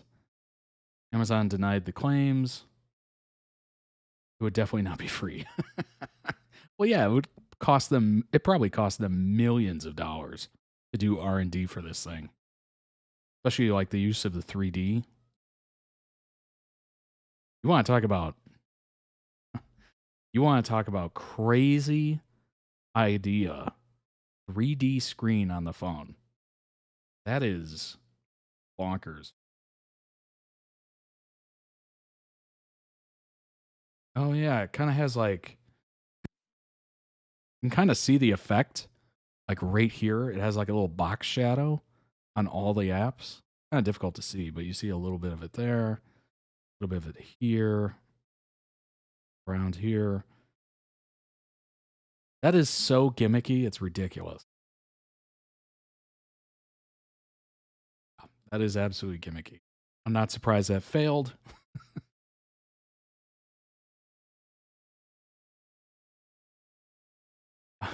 I love how they used to go 22 hours of talk time. It's like, nobody's talking for 22 hours, okay? We need to know how long it's going to last looking at videos and social media, like real battery-heavy stuff. You know? Anyway, Team Flash. We're Team Flash. We always watch each other's backs. We always keep each other safe. Also known as Team Star Labs. and nicknamed Super Friends. That's a fun name. Vigilante team dedicated to fighting metahuman criminals who were affected by the Star Labs particle accelerator explosion. Also fought other criminals that endangered the people of Central City and beyond whenever possible. Through the crisis, this team was disbanded and a new team was formed on Earth Prime. Barry, Iris, Oliver, Eobard.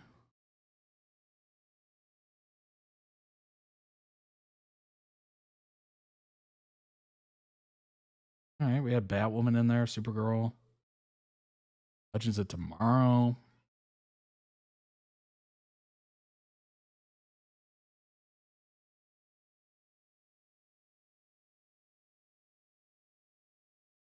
Recurring theme with Team Flash is that while they did succeed in catching their villain of the week, sending them to jail, they failed quite horribly at ever doing the same with their big bads, who usually ended up dying somehow or getting a fate worse than death. Guess that worked out in the end, I guess. The only original member to have never left Team Flash was Cisco. That's interesting. Barry left for 6 months to serve his Speed Force punishment, as did Caitlin to gain control over Killer Frost. Had a group chat in which they update each other on the foes that they've faced. That's fun. That would be very interesting. Oh, gosh. That is very, very interesting. Holy crap, that's a lot of enemies. Whoa. Well, that'll keep you busy. That will definitely keep you busy. 10 best Team Flash members in the Flash ranked. You can let me know your ranking. Cecil Horton, played by Danielle Nicolette.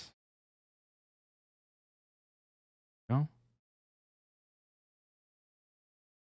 Again, her run on the series is Joe West's love interest and eventual fiancé.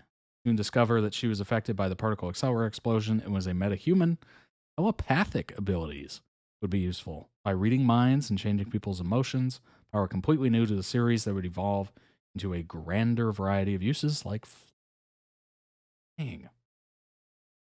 Even before she officially joined the team, would come through for the team. During her time as a district attorney, she made a lot of exceptions via Joe's requests to help Team Flash accomplish their missions. Also represented Barry in his court case before going to prison, giving loads of help to Team Flash far beyond just having powers. We have H.R. Wells.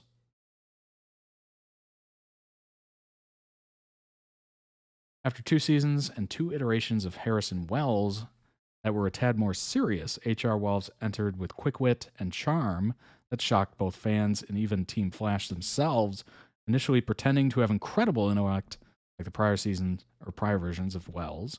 HR turned out to be a writer and provided a new kind of dynamic to Team Flash with his creative out-of-the-box ideas. HR would go on to be one of the sole reasons that Team Flash bested Savitar, swapping himself with Iris, who's about to be killed with Savitar, using his facial transmorgification device. Oh, say that word 5 times fast. It was because of HR's sacrifice that Team Flash could have saved Iris and disrupt Savitar's plans for the future. There you go. Number 8, Ralph Dibny. After the stabbing of Judy Gimlin, lead police detective Ralph Dibny was also so sure he knew who the perpetrator was, they planted evidence and was caught by none other than Barry Allen, losing his position and moving on to become a private investigator. Ralph would end up being on a bus that was affected by dark matter amid Barry's return from the Speed Force and gain the ability to stretch and elongate himself and join the Incredibles, apparently. After making amends with Barry, Ralph would join Team Flash as Elongated Man, where his cockiness perfectly contrasted with Barry's more serious and heroic nature. Ralph got a serious redemption arc and became a great hero that would help take down the Thinker. Nice. Number 7, Harrison Wells. Initially masquerading as Harrison Wells, Eobard Thawne, or Tawny, I guess. Barry's greatest enemy from the future, once led Team Flash and actively pushed Barry to be a better hero and develop his abilities. Being stuck in the past after temporarily losing his speed, Dawn needed Barry to improve and get faster so he could utilize Barry's speed to go home in the future where he is Flash's greatest enemy. He actively crafted Barry into a better hero, making him a huge part of the character's development. Eventually revealed in Flash Season 1, Episode 9, that he was none other than the reversed Flash.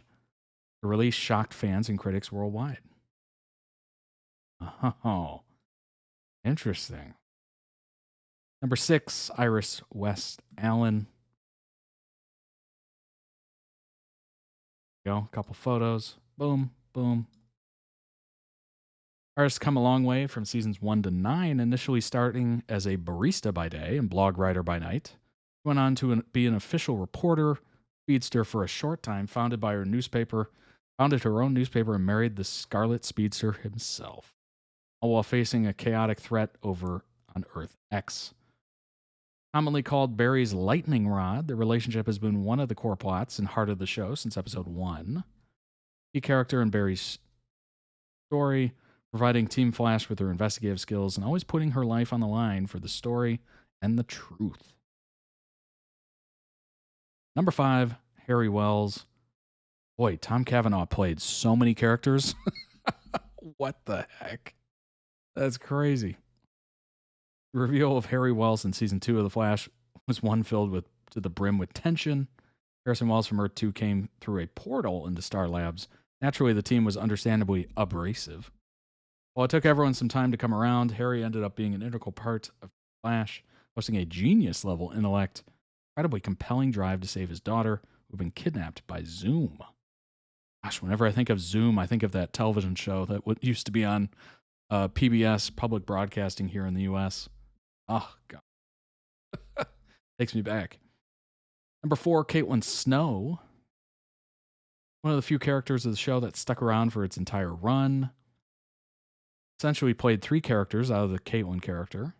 Caitlin experiencing transformations into Killer Frost. Eventually, Keone, I think, in season 9.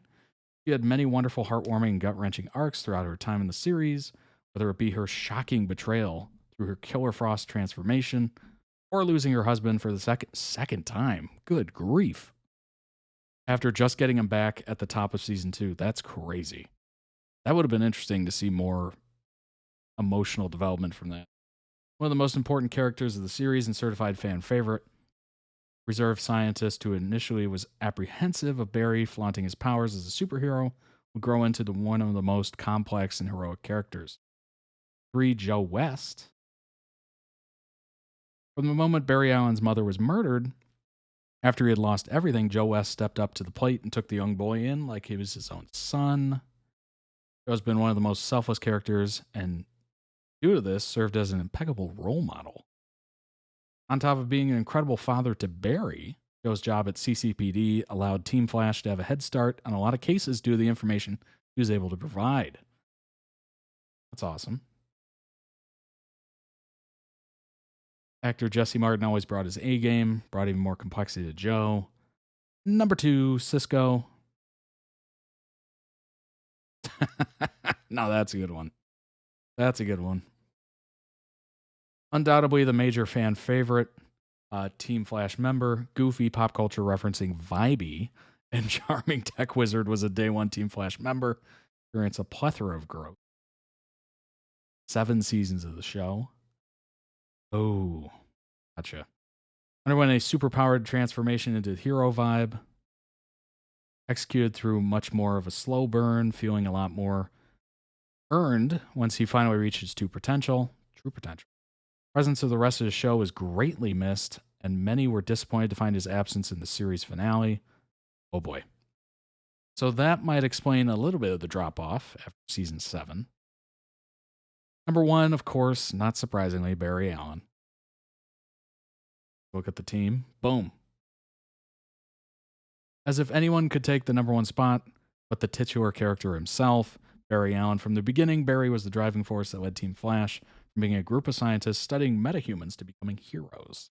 Good heart and determination inspired his peers time and time again, crafting the ultimate superhero force for good. Oliver Queen's words to Barry in the pilot episode rang truer than ever. Quote, "You can be better because you can inspire people in a way that I could never I never could. Huge credit goes to Grant Gustin for portraying the character as well as he did. Yeah, absolutely. That's one thing I've noticed in all of these is that the actor was phenomenal. And the fact that he wasn't casted into Justice League and Ezra Miller was crazy. Crazy. Would have been a great addition to that movie. The Flash, 5 best friendships and 5 worst. Ooh. Best. That's not surprising. I just pointed out that picture. Barry and Cisco. Romance at its finest. Inseparable since season 1. Although they've had their arguments and differences, the friendship is still going strong. Cisco was even the best man at Barry's wedding. Barry was there for Cisco when he first got his powers and was afraid to use them. Worst, Caitlin and Iris. Barry is a likable, very friendly guy. Even before he got his powers, he was always willing to help and give people a chance. Iris, although is a genuinely good person, but has a hard time making friends and has found herself in many damaged relationships. One of that relationships was a President Dr. Caitlin Snow. Caitlin was a maid of honor at the wedding, who have never really had a close friendship or relationship, and are almost complete opposites. Caitlin is timid, passive, where Iris is more assertive, rub people the wrong way. Obviously, this is very subjective. Mileage may vary. Best, Caitlin and Cisco. When it comes to close friendships, nothing beats out the dynamic that these two have. Sorry, Barry. Caitlin and Cisco have a strong bond that outmatches pretty much any friendship on this list. Cisco has always stuck his neck out for Caitlin, even when she became the unstable killer Frost, and Caitlin has always been a good friend, listener, and shoulder to cry on. Worst, Iris and Felicity. Like we said before, Iris is a hard girl to be friends with. It just is what it is. Like Caitlin, Felicity is a part of Iris's wedding, but besides that, the two have never really been close. They did meet through Barry, and Felicity has willingly helped Team Flash when she's not busy with Team Arrow, of course. So it's a bit of a wonder why they aren't close, especially since she's pretty much the female version of Barry. Iris even makes a snarky remark directed at Felicity when she decides to impulsively marry Oliver on the same day and at the same time as Iris and Barry. Oh, that's interesting. Trying to steal our shine? Is that what that is? I saw a video. Oh my gosh. I saw a video of someone proposing to someone else at their best friend's wedding. And it was so funny because they panned the camera and you could just see the faces of people, like shock, awe. Some were like, had the like WTF face. Like, it was so funny. Oh gosh. Not a good time to do that, by the way. Best, Barry and Felicity. When these two first met, they had a little bit more than friendship in their minds. Ooh. Two quirky and adorable dorky Barry and Felicity first met when Barry, pre-Flash, went to Star City to help Oliver and co. solve a string of robberies. After that, the two bonded over loving someone that couldn't love them back and even shared a kiss. Oh, wait a minute. I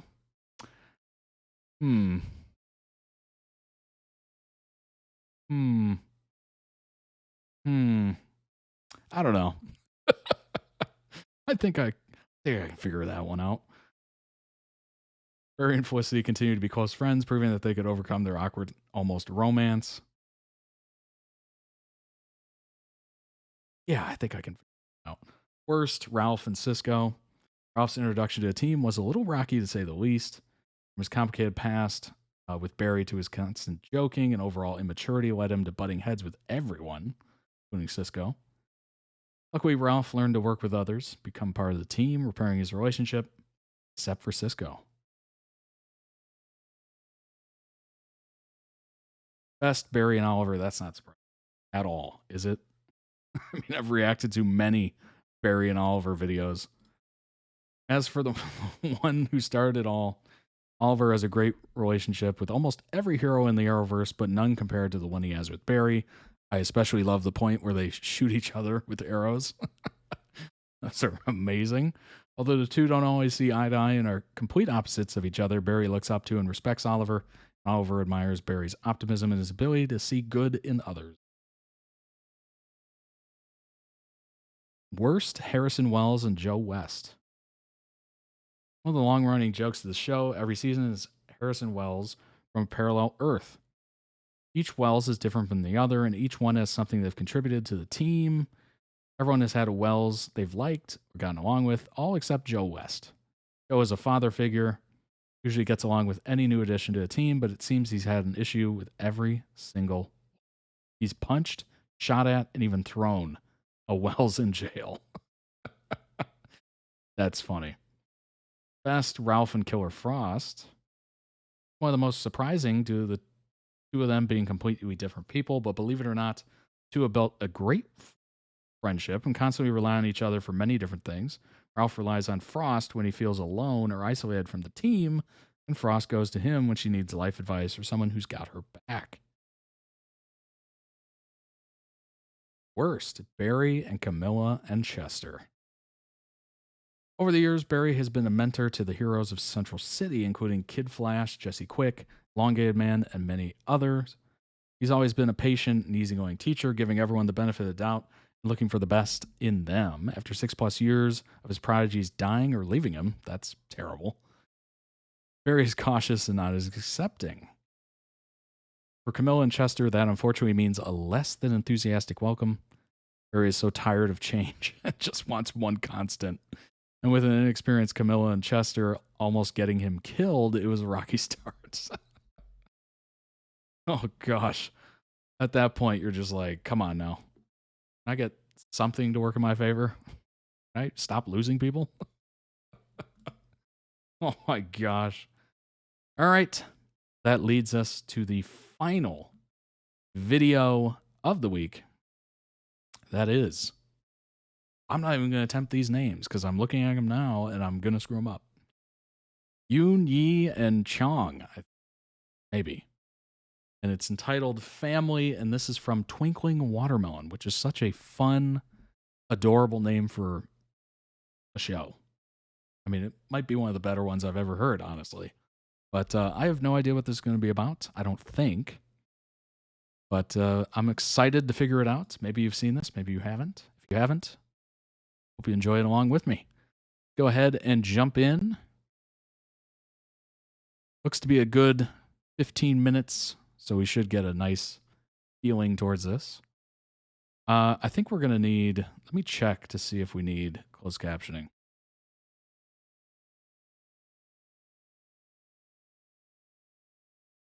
Turn on CC for English. Yep, that would help. Okay, so I do need to adjust this. I was like, do I? Don't I?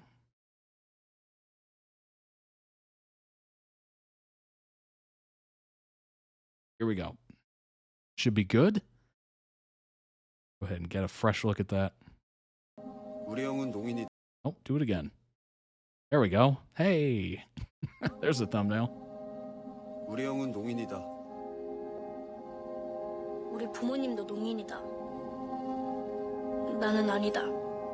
Oh, that's an interesting 나는 situation. 들을 수 있다. 말할 수 있다. 생각보다 부모님에 대해 아는 게 별로 없다. 이미 안다고 생각했고 더 알려는 노력은 하지 않았고 언젠가부터 더 이상 궁금해지지 않았다. 아빠가 후천적 농인이었다는 사실도. 다른 가족은 없어? 없어. 엄만 고아나 마찬가지거든. 더 이상 비밀. 엄마가 고아나 다름없다고 한 이유도 엄마와 아빠가 엄마 아빠가 아닌 다른 이름으로 불린 시절이 있었다는 것도. Yeah, that's the crazy part. 정체가 뭐야 대체? I'm your son. 내가 몰랐던 18 그 시절의 아빤 저토록 잘 웃고 말도 많고 시끄러우리마치 목청 좋은 사람이었다. That's the crazy part, you know? We'd never think about that as children of our parents. We see them as mom and dad. We see them as whatever. It's just, I don't know. It's just tough to see them as people our age, you know, and younger and even babies and toddlers and all that stuff. Like, it's kind of odd to think about it. But yes, all of our parents were much younger, maybe a little more energetic. Maybe they went and partied more. Maybe they went through a phase where they were really into reading, or maybe they went through a phase where they were backpacking in some country somewhere. You know, it's tough to think about these things. You gotta ask. Sometimes they're not as forthcoming with it. Maybe they're worried about what their kid will think of them, etc. Like it's very interesting, and of course you gotta do it before they forget or they are no longer here. That's definitely an important part of it. 그랬던 아빠가 어쩌다 소리를 잃어버리게 됐을까? 어떻게든 내가 아빠의 미래를 바꿔줄 거야. 그게 바로 내가 1995년 온 이유야. Ooh, time travel. 아는 게 없다. 윤청아. Kind of reminds me of Back to the Future. 윤청아? Where Marty McFly sees his mom, family. 내가 사는 세상엔 소리가 없어. 그래서 이렇게 눈을 감으면 세상이 사라져. 다시 눈을 감았어. 세상이 사라지길 바랬으니까. 지금 이게 뭐 하는 짓입니까?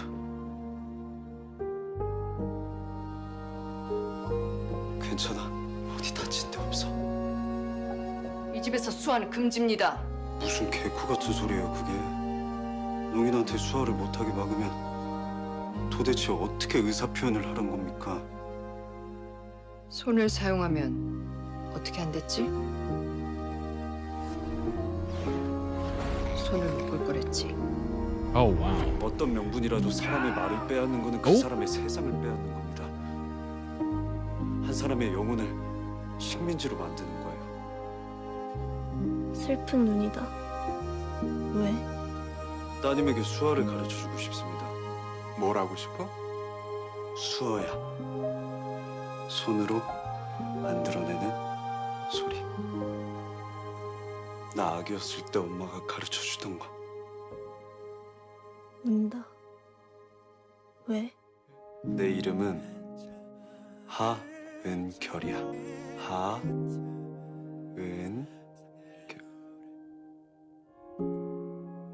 맑은 소리.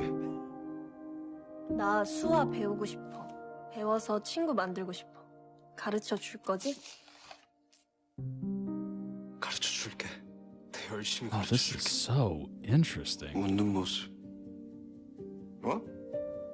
따님의 웃는 모습을 보여드리겠습니다. 가짜 웃음이 아닌 진심으로 행복해서 웃는 진짜 웃음이요. 꼭 보셨으면 좋겠어요. 뭐를? 청아 웃는 모습이요. 진짜 이쁘거든요. 할아버지한테 꼭 보여드리고 싶어. 우리 엄마 웃는 모습. 굉장히 이쁘거든요. 18살의 아빠는 Alright, let's not go too far with 생각보다 that. 훨씬 멋있다. 나 혼자 할 수 있어. 못 믿어? 18살의 엄마는 강해지고 있다. 희찬아, 희찬, 괜찮아. 야, 눈 떠봐, 눈. Oh no. 알았어. 그럼 도와줄게. 너랑 같이 밴드도 하고 기타도 가르쳐주고 다 So 해줄게. he wasn't able to stop it, but he's trying to 대학 help them 보내준다며. express themselves. 밴드 같이 하자며. 야, 하은결 너 진짜 어디 있는 거야? 아빠가 나 때문에 다쳤다. 그 결과 엄마는 아빠의 생명의 은인이 되었다.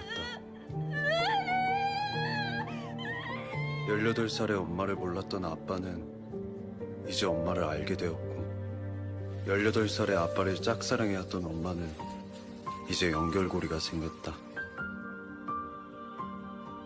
바로 나. 내가 바로 18살의 아빠 엄마를 이어줄 연결고리. 때마침 찾아온 기회. 이곳에 와서야 알게 됐다. 내 아빠와 엄마에게도 아픈 청춘이 있었다는 것을. 나 건들지 마. 수화 쓰지 말랬지. 난 이제 더 이상 혼자가 아니야.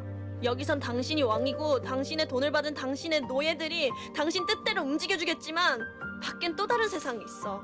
거기에 내 말을 들어주고 나를 도와줄 친구들이 있다고. 아빠, 도와주세요. 아빠! 선생님이 나를 때려요. 나를 묶어요. 당신들 대체 이 집에서 무슨 짓을 벌이고 있는 거야? 말해. 지금 청아 어디 있는지 말하라고 당장!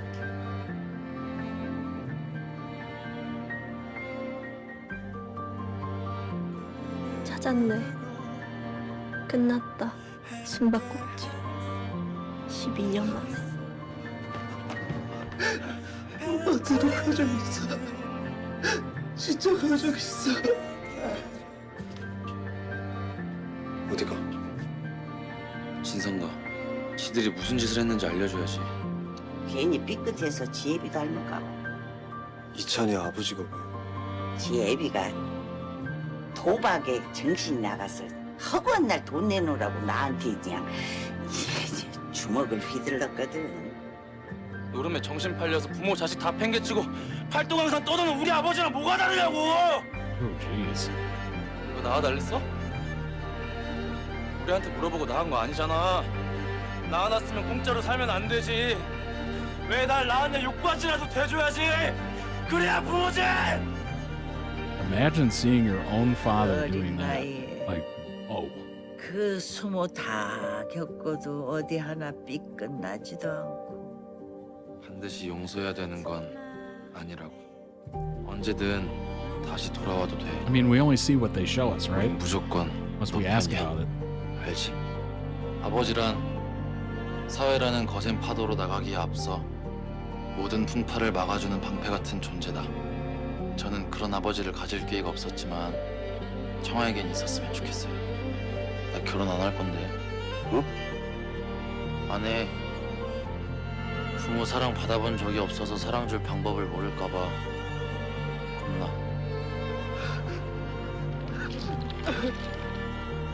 그 아픔과 상처를 이겨내고 내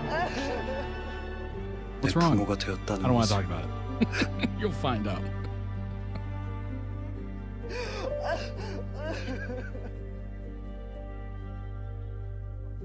근데 정말 이찬이가 너네 아빠가 확실해? 나도 여기 와서 알게 된 건데 우리 아빠는 선천적 노인이 아닌 후천적 노인이었더라. 고2 때 불의의 사고로 청력을 잃었던 거야. 아빠가 말한 사고는 아직 일어나지 않았어.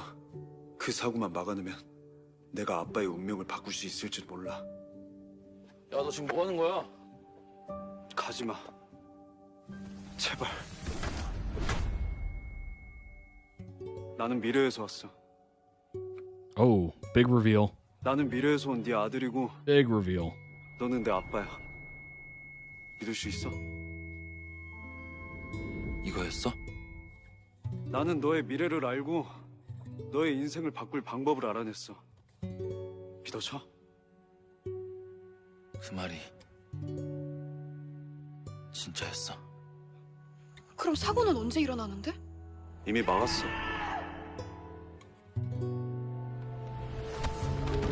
이찬이 건드리지 마, 이 개자식들아!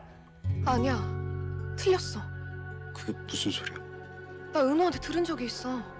이찬이 사고 날짜는 사고는 아직 일어나지 않았어. 너도 이제 슬슬 돌아가야지. 언제까지 네 인생 팽개치고 방황할 거야? 나는 외로웠어. Boy, is this like 가족들 모두 inevitable? 같은 No matter 세상에서 what he 살고 does, 있는데 it always happens? 나 혼자만 That'd be 다른 crazy. 세상에 고립된 것처럼 늘 외로웠다고. 근데 너랑 같은 세상에 살 기회가 생겼어. 지금처럼 너랑 같이 음악을 하고 내가 하는 음악을 너한테 들려주고 싶어. 나만 안전하다는 미안함에서 Oh. 나만 행복하면 안 된다는 죄책감에서 벗어나고 싶었다고. 가서 아버지한테 말해. 밴드가 좋다고. 유학 가기 싫다고. 난 더 이상 당신의 트로피가 아니라고. 이제 너는 아빠 트로피로 살기 싫어. 너 그럼 왜 진작 말하지 않았어? 이럴 거니까. 지금처럼 이렇게 분명하니까. 그래도 말했어야지. 네가 나를 부모라고 생각했다면 어떻게든 설득했어야지. 그래야 이게 가족이지. 뭘 어떻게 설득해? 어차피 듣지도 못하는데. 말하면 아빠도 알아들을 거야. 말을 안 하니까 모르시는 거지. 나 아빠가 안 들려서 아무 말 안 했던 거 아니야. 싫어서 그런 못된 말 했던 거 아니야. 내가 아빠 얼마나 사랑하는데. 반짝이고 싶대요. 마지막 청춘일지도 모른대요. 그래서 빛나게 해주고 싶어. 일단은 무대 위에서, 그 다음은 인생에서. 따님에게 세상을 돌려주고 싶습니다. 더는 고립된 섬처럼 외롭지 않게, 차이가 차별이 되지 않게. 아빠는 들리지도 않는데 어떻게 내가 물에 빠지는 거 알았어? 들리지는 않지만 아빠 너일 볼 수 있거든. 아빠, 만약에 형이랑 나 둘 다 위험하면 아빠는 누구부터 구할 거야? What a question. 후회했다. 물어보지 말걸. 당연히 은결이 너지. 나? 거짓말. 은결이 넌 우리 가족과 세상을 이어주는 목소리니까. 전사니까. 부디 이 사람의 청춘이 계속 반짝일 수 있도록. 스페셜 땡스 투 하은결. Wow. 덕분에 이 곡을 완성할 수 있었다. This is some 근데 deep stuff. 생각해보니까 네가 노래만 같이 완성해준 게 아니더라. I feel like 내가 I'm 원하는 게 있을 때, 부족한 being 게 있을 때, disrespectful by just 절망할 때, boiling it down to 반짝였을 that, 때. but deep. 늘 네가 함께 해줬더라고. 너 내 아들이라고 구라쳤지. 근데 나는 어쩐지 네가 내 아버지 같았어. 내가 아버지 사랑을 받아본 적은 없지만 덕분에 비슷한 걸 느껴봤거든. Being your own dad's dad. 누군가 듣고 있다면 제발. Oh. 제 There's 간절한 levels to 부탁을 this. 들어주세요.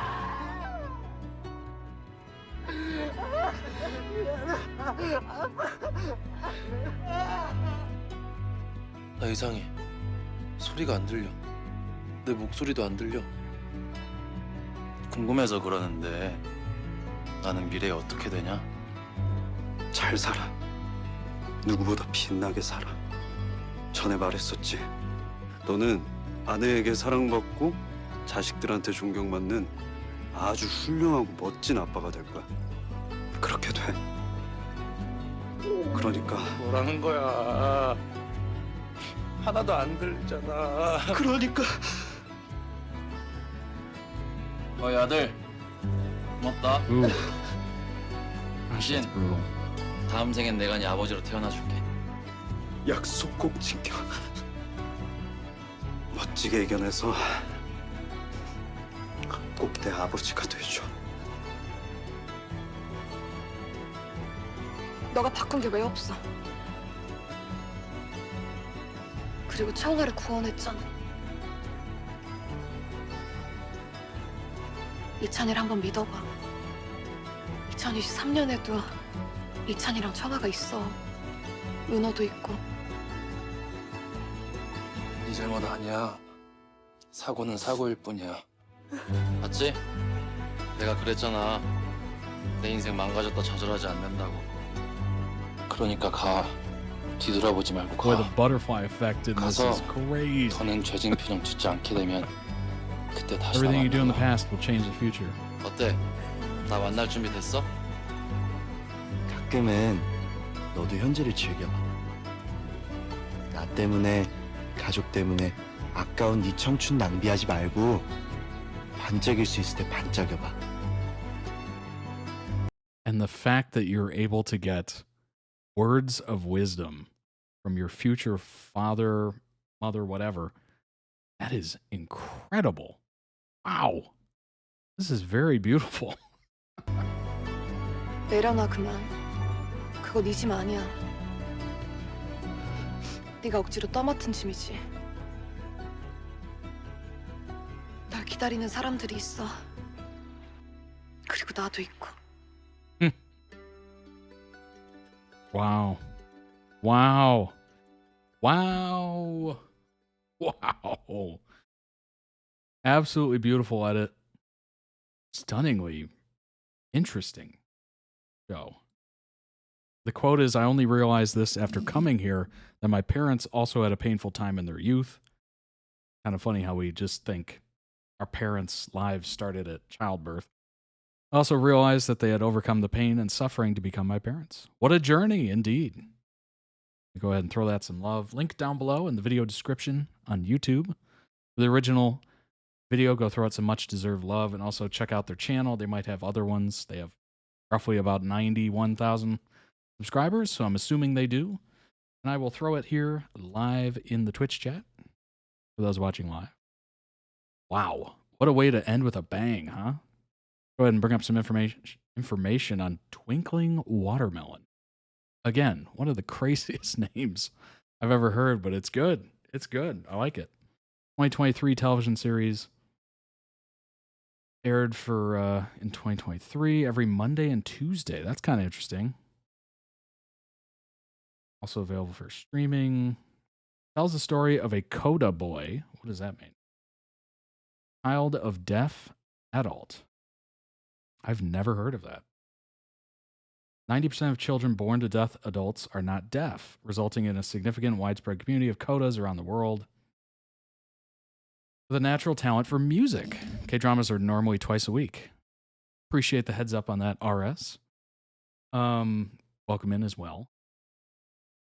That's cool. I kind of like that because very often, you know, you watch that one episode per week and you're just like, ugh, gotta wait a whole week to get to see something else. It's like, you know what? If I get 2 a week, I'm pretty happy. You're going to become a guitarist in a band after the fight. He travels back in time to 1995. He joins a band with his childhood father and forms a band called Watermelon Sugar. Shout out Harry Styles. With the suspicious youths he meets there and communicates with them through music. What a great concept. Only hearing person in a family of deaf people, he's a model student by day, guitarist in a band at night. After having an argument with his father, where his father learned of his musical interest, time slips to 95 and meets his parents when they were younger. Tries to know more about his parents' youths and shine. That is fascinating. All I can think about right now is, would I do that if I had the ability? Like, if you had the ability to time travel back in time to see your parents when they were younger, would you do it? You know, I brought up Back to the Future because Marty McFly got to see his mom, and his mom, like, was attracted to him. That was a weird thing, but would you go back in time so you could see what they were like? Because people do change. People have chapters in their lives, right? Teens are different than young adults. Young adults are usually different than married. Married is usually different. Your parents, your children are your entire world, kind of thing. Like, we have different chapters in our lives and we change our personalities sometimes, maybe in microscopic levels, but there's definitely some change there. It'd be interesting to see what they were like, you know, our age, younger, you know, what they were like in high school, kind of friends did they have, what were some big moments in their lives. You know, you never really find out much of this unless you ask them, because frankly, a lot of people are just kind of stuck in the moment. And certainly when it comes to parents, they try to, you know, they try to set a good example. Maybe they leave out some things. Maybe they, you know, are not as forthcoming with their prior lives. So it would be interesting for sure.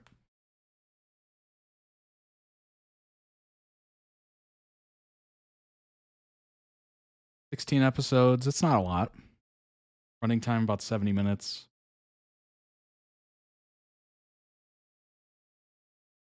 Try to look for viewership. That's a good number. Viewers per episode in the thousands. Boy, so that 4th episode really jumped up. Honestly, did not trail off.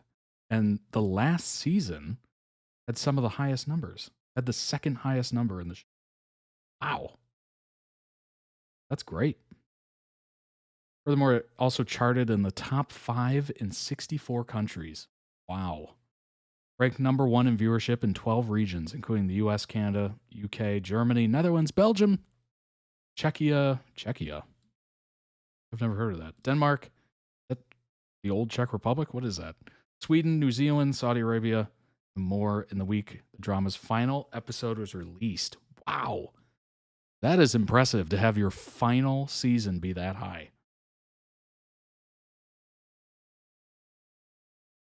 Oh, look at that. That's crazy. Obviously, season 4 was like the big one. But this is like close. That's awesome. Everyone was trying to see the ending. Holy crap. Okay. This is definitely one of those high-rated ones. This is MDL, which take it or leave it. 9.2 out of 10 from 61,000 users. Most of the people that watched it, or at least left a review, rating, loved it. High school student Dakota with a passion for music, lives a double life. Yep. Doesn't recognize him. Infatuated with the cellist. Oh, not the mother. Oh. Hoping to reunite his future parents and return to the present. That is... What an interesting concept. I like it.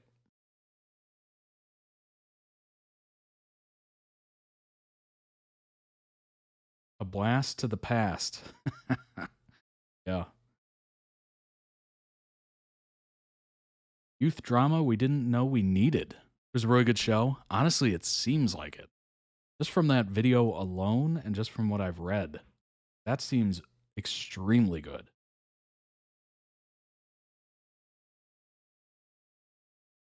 And I had never heard of it. That's the crazy part.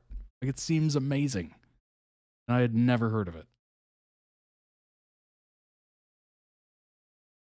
All right, let's look more at some of these reviews.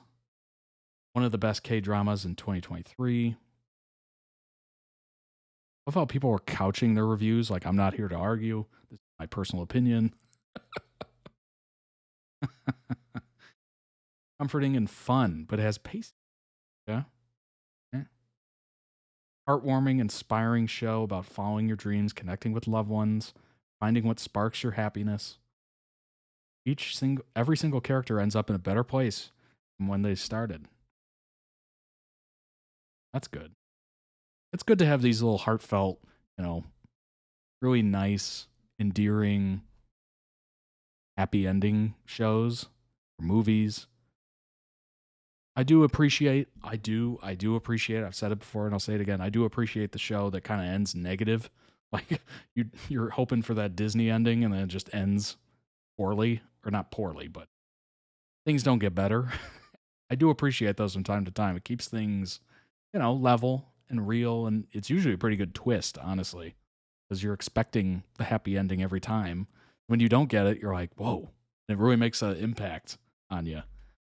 Some people don't like it. They're looking for the happy ending always, and if they don't get it, they're very upset. I don't have that mentality. I don't mind a nice, goes off the rails experience. Brain says flaws, but my heart says I don't care. I expected a light and funny story. Well, just from that edit, I can tell you it's probably not very light all the time and not very funny all the time. Synopsis looked interesting. Boy going back in time, meeting his own parents when they were the same age as him. But as I got on with the drama, I came to know that this might not be as light as I expected it to be. I guess that depends on how the trailer was for it, or how it was being marketed. This drama made me laugh, be on the verge of tears, when it was even kind of thought-provoking. Comedic timings in the drama were perfect. Good. Very good drama. Really loved it. I have some questions about the ending. Oh boy. One of the best. Thinking about them constantly. Radiates warmth and knows how to touch. Refreshing like a watermelon on a hot day. Dang, that's a high praise. That is high praise. Watermelon is quite good on a hot day. Something was missing. Okay. All right, let's hear it out. Let's see what it is. Good in my rating system. I can totally see why so many love the show and why it has a high rating, but my expectations were really high and left me feeling disappointed. The first 2 episodes could not grab my attention, was not invested, and because I was desperately looking forward for the romance, it took too long to get there. Okay. Maybe they were expecting too much of a romance. Honestly, I've watched a lot of shows that haven't exactly piqued my interest in like the first second. It took me, as I said before, it took me literally 6 episodes to get into Game of Thrones. Like sometimes it's a slow burn, right? And it's going over a lot of backstory, a lot of information. You're trying to gather it all. And am I interested in this? Am I not? So sometimes it does take a little bit. Usually with television shows, you get like the ones that are instantly trying to hook you because maybe they feel like the show won't catch on. They include more language, intimacy, if you will, shock and awe in those first couple episodes, especially the first one, the pilot. But if it's a show that's already been ordered, they've already done it, they don't have to do all that cheap stuff to get you hooked. So maybe it's a little bit more informational, maybe it's a little bit more backstory, maybe it's a little slower pace, building the story slowly. It can be different. I've watched a lot of shows where they just throw everything at you in the first episode. Good grief. Not only am I interested, what the heck is this? And then I've watched shows where I'm like, all right. I mean, there's stuff there that could be good eventually. I should give 3 episodes to a show. Yeah, absolutely. Absolutely. Give it some time, couple episodes. If it's not speaking to you after that, then whatever. Maybe it won't catch on. I was super invested in the romance, but it fell a bit short. I wanted to see feelings develop, but they did not have that many scenes. Honestly, I was just not interested in the main couple, and I did not feel the chemistry. The ending felt a bit short. I loved that it covered the topic of being hearing impaired. Well, yeah, I mean, that's literally the whole show, right? Not interested in the main couple. I mean, that's personal preference, right? I want to air out my frustrations. Oh boy, here we go. Like the concept of the shows. Questionable aspects clouded my thought.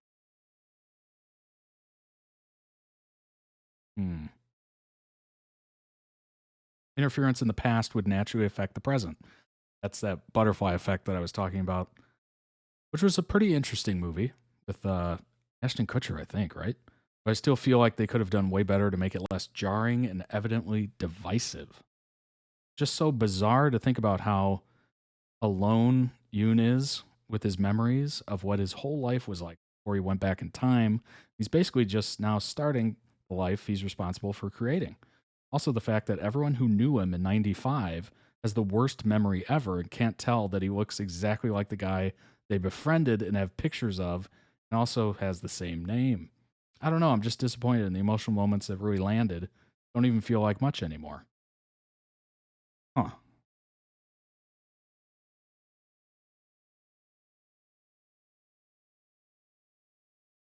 I mean, you should expect that what happens in the past or interfering with the past would naturally affect the present. Like, that is a given, I thought. Although I guess some people haven't heard of that butterfly, so maybe that makes sense. You gotta be familiar with it. Review. That's a great promotional of that. It's a warm and feel good, as it is poignant and heart-tugging. Twinkling Watermelon is a show where its sum is definitely greater than its parts. We've got lovable character, endearing relationships, relatable angst, always relatable, and vicarious joy, all packaged into one little drama world. And we even get a blithely breezy soundtrack to score it all. Nice. Show's greatest strength is how it consistently, serves up all of the warm, fuzzy feels while expertly getting us to care about these characters. An underrated gem. I really think of the show as the little drama that could. So many bigger budgeted, glossier shows with much more high-profile casts and marketing. It grabbed my heart and didn't let go. There you go. I came away from each episode in a cloud of warm, happy feels. And that is rare. Original soundtrack is good, apparently.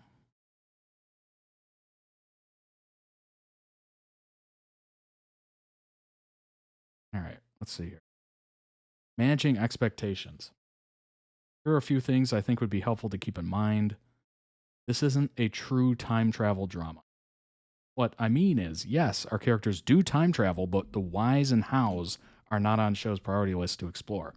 Show's focus is more on the personal journeys of the characters and the development of the characters' relationships. This isn't primarily a romance. That one reviewer could have definitely used that. This isn't primarily a romance. Although there are loveliness or love lines in the story, I would say that the romantic relationships still take a more supporting role. The familial relationships taking center stage. Yeah, it's ultimately about the son and the mother and father. Really like the show's approach. Temper your expectations. Romance. Some suspension of disbelief is required. I mean, every show requires some of that. Literally every show. There's a bit of logic stretching at play within our story, so I think adjusting your analytical lens to a blurry setting is a better way to go. I always do that. Always. I just sit there. It's a show. It's a movie. I just let whatever's on the screen guide me.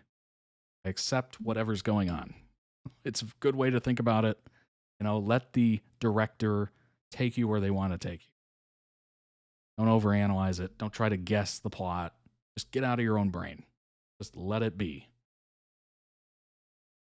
Stuff I liked. The way show gets me to care. One of the things I feel that the show does very well is get me to care about these characters. Is because I cared about the characters, I got so invested. Characters are written to have sympathetic backstory, partly in how these characters are delivered by our cast. So certainly the acting's pretty good. Find myself feeling a lot of sympathy for our protagonist. I don't want to go too much into spoilers because maybe you'll watch it after watching that edit. It was good. It was very good. Let's see here. Past all that. The handling of our opening episodes. I really like the show handles the reveal. Our initial set of episodes, our story takes place in 2 timelines, not 1. Because the show already spelled it out in the trailers. That father and son kind of thing. Thanks to Yoon somehow time traveling, I knew the minute he appeared on my screen that this was Dad in his youth. However, if I hadn't known anything about the show going in, then this would have been an excellent twist. And all the scenes that we see him in were happening in a completely different timeline. Feels like a huge waste, actually, that the show would go all this trouble to set up the reveal after having given us the punchline in its trailers. Oh, that's bad. Oh, they screwed that up. The way the show balances its varying tones, good amount of humor, good amount of poignance in our story. Like how it balances those two. A little bit of humor as well, you know. Humor, thought-provoking, humor, emotional destruction. You're on the verge of crying. You're on the verge of tearing up from laughing. To me, it felt like the poignance helped keep things grounded while the levity helped keep things breezy.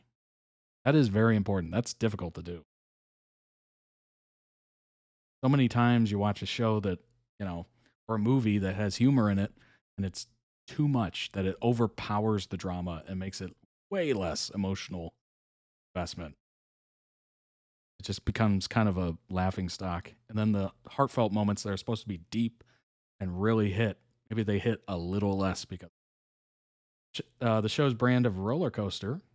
Our story can be a bit of a roller coaster at times, just like this stream, if you've watched any other ones.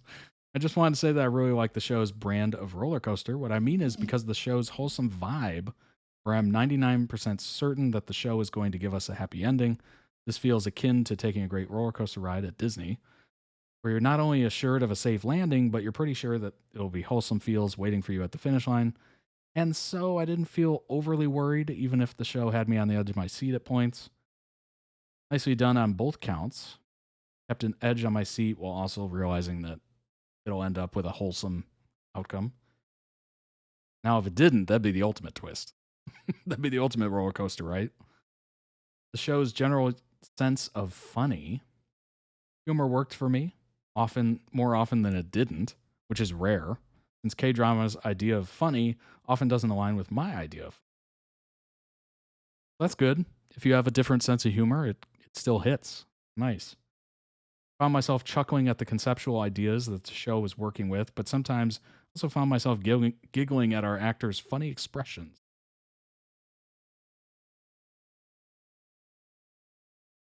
Attention to detail. Two main things: how authentically it looks like our characters are playing their instruments, and how authentically our actors communicate with sign language. That's good. Clear that many of the actors put in a lot of time and effort to learn how to sign for the show. Particularly impressed that characters who were supposed to be very experienced with sign language came across as incredibly smooth and fluent. Nicely done. So wow, apparently he was playing the guitar for real and learned it for the part. That's good. Show's big twist. All right, we'll mosey past that. Stuff that was okay, teases, stuff I didn't like much, logical stretches. I mean, okay, you got to gotta suspend disbelief. It is what it is. Not everything's going to be written perfectly. I thought I'd highlight a couple of these logic stretches.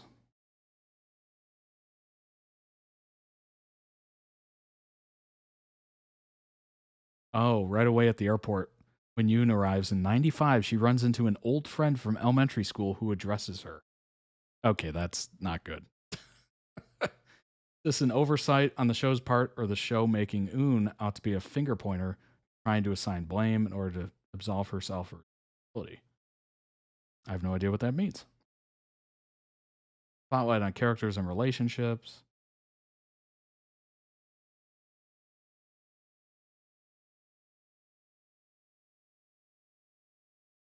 See what else we got here.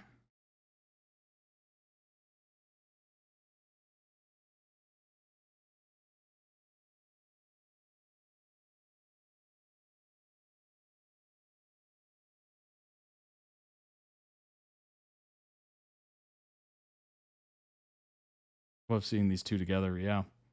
Very heartwarming. Kind of cool. And also kind of creepy. You know, you're talking to like your younger, same age as you father. Like that would be so weird. So strange.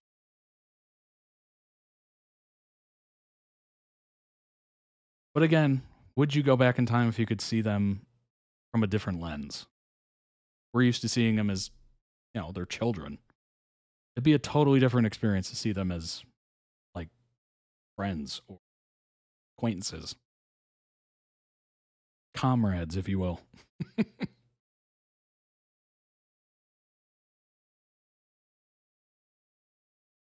Move. What else we can get? It's very in depth. This is unbelievable.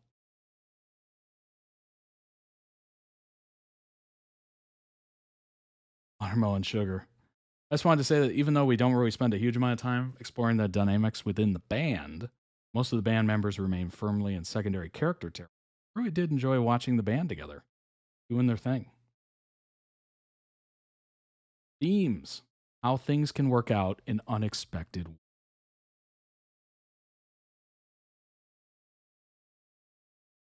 So many things turn out so differently from what we might expect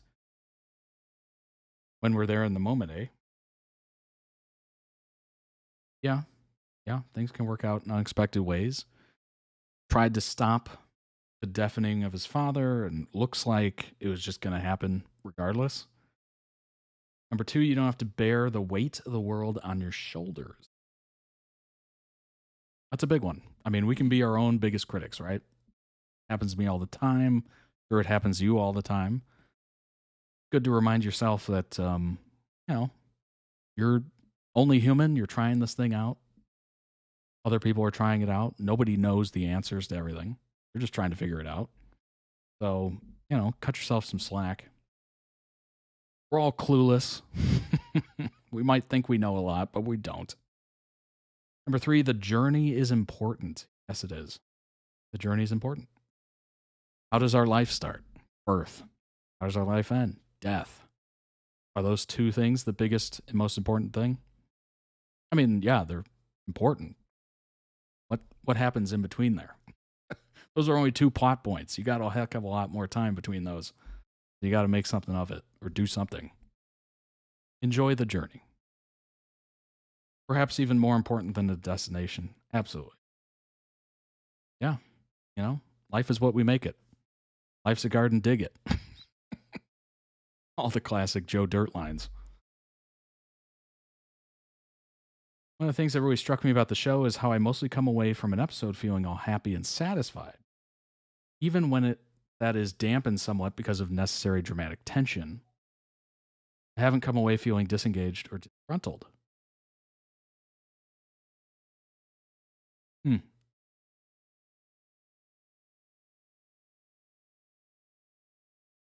One of the most pleasant stretches, episode 13 through 14.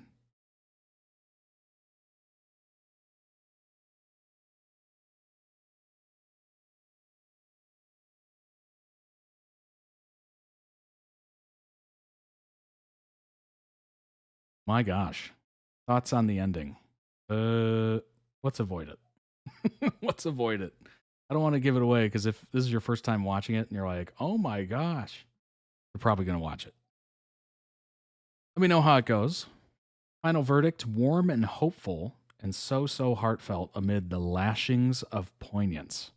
That's a good way to put it. Lashings of poignance. Yeah, those heartfelt moments seem pretty intense. Very intense. Basically the accidents and having heart-to-heart conversations with your much younger parents, like, good grief. That makes you think, doesn't it? Just from watching that edit, it makes me think. If I had the opportunity to go back in time, would I do so? Just to see, my parents from a different lens, different point of view. Is it helpful? Would it be helpful? Would it be damaging? I don't know if it would be damaging, but probably odd. Certainly odd. You get to see a little bit more of their family history. What was their family like? How were they growing up? Everybody changes, as I said. Were they a bratty teenager? Were they cool, calm, and collected? Were they getting in trouble all the time? Were they goody two-shoes, as they say?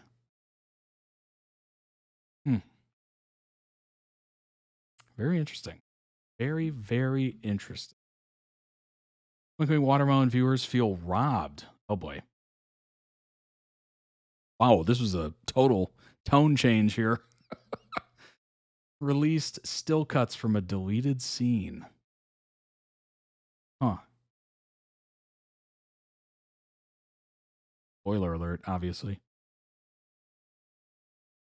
High school student, blah, blah, blah. We already went through it. So the tag of the show is, in the spring of '95, I met a group of youth who shook up my life.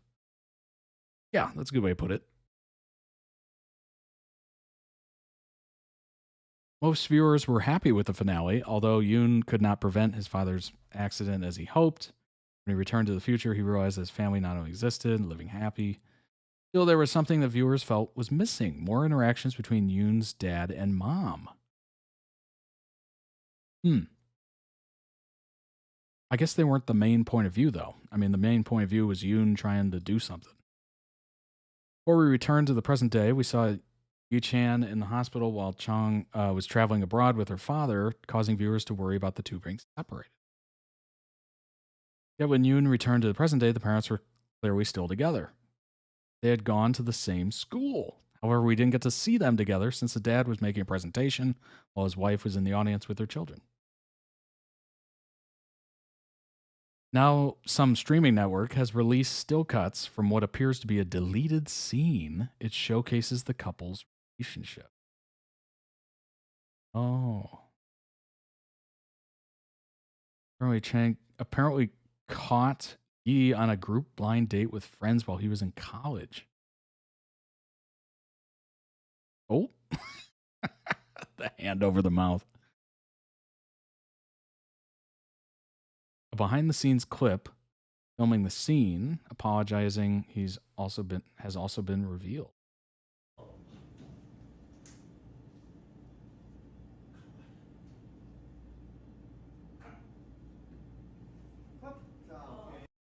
Huh. Dang, you got people leaking deleted scenes. Oh my gosh. This was literally recorded on whatever monitor they were using to record the scene. That's crazy. Many viewers are upset that this scene was deleted. I won't forgive them for doing this scene. I hope they release it as deleted scenes, lost potential. Begging them to release the scene. Special episode or potentially releasing a spin-off focused on the college years. Be interesting.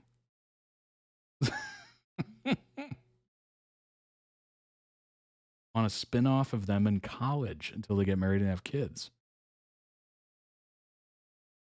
Huh. That is fascinating.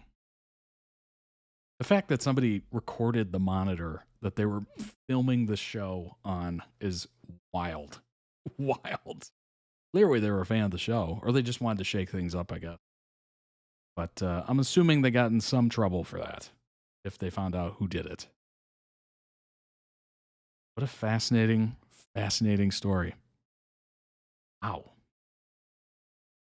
Isn't that great? The fact that, well, it kind of proves the point of this channel. But isn't it great that there's something that wonderful out there that you have no idea even exists? And now you do. You didn't know it already. And you can go watch it. That's the beauty of it. There's this thing that came out 2 years ago that you had no idea existed. And it's one of the most innovative, interesting stories I've heard of in quite a bit. Weird name, Twinkling Watermelon.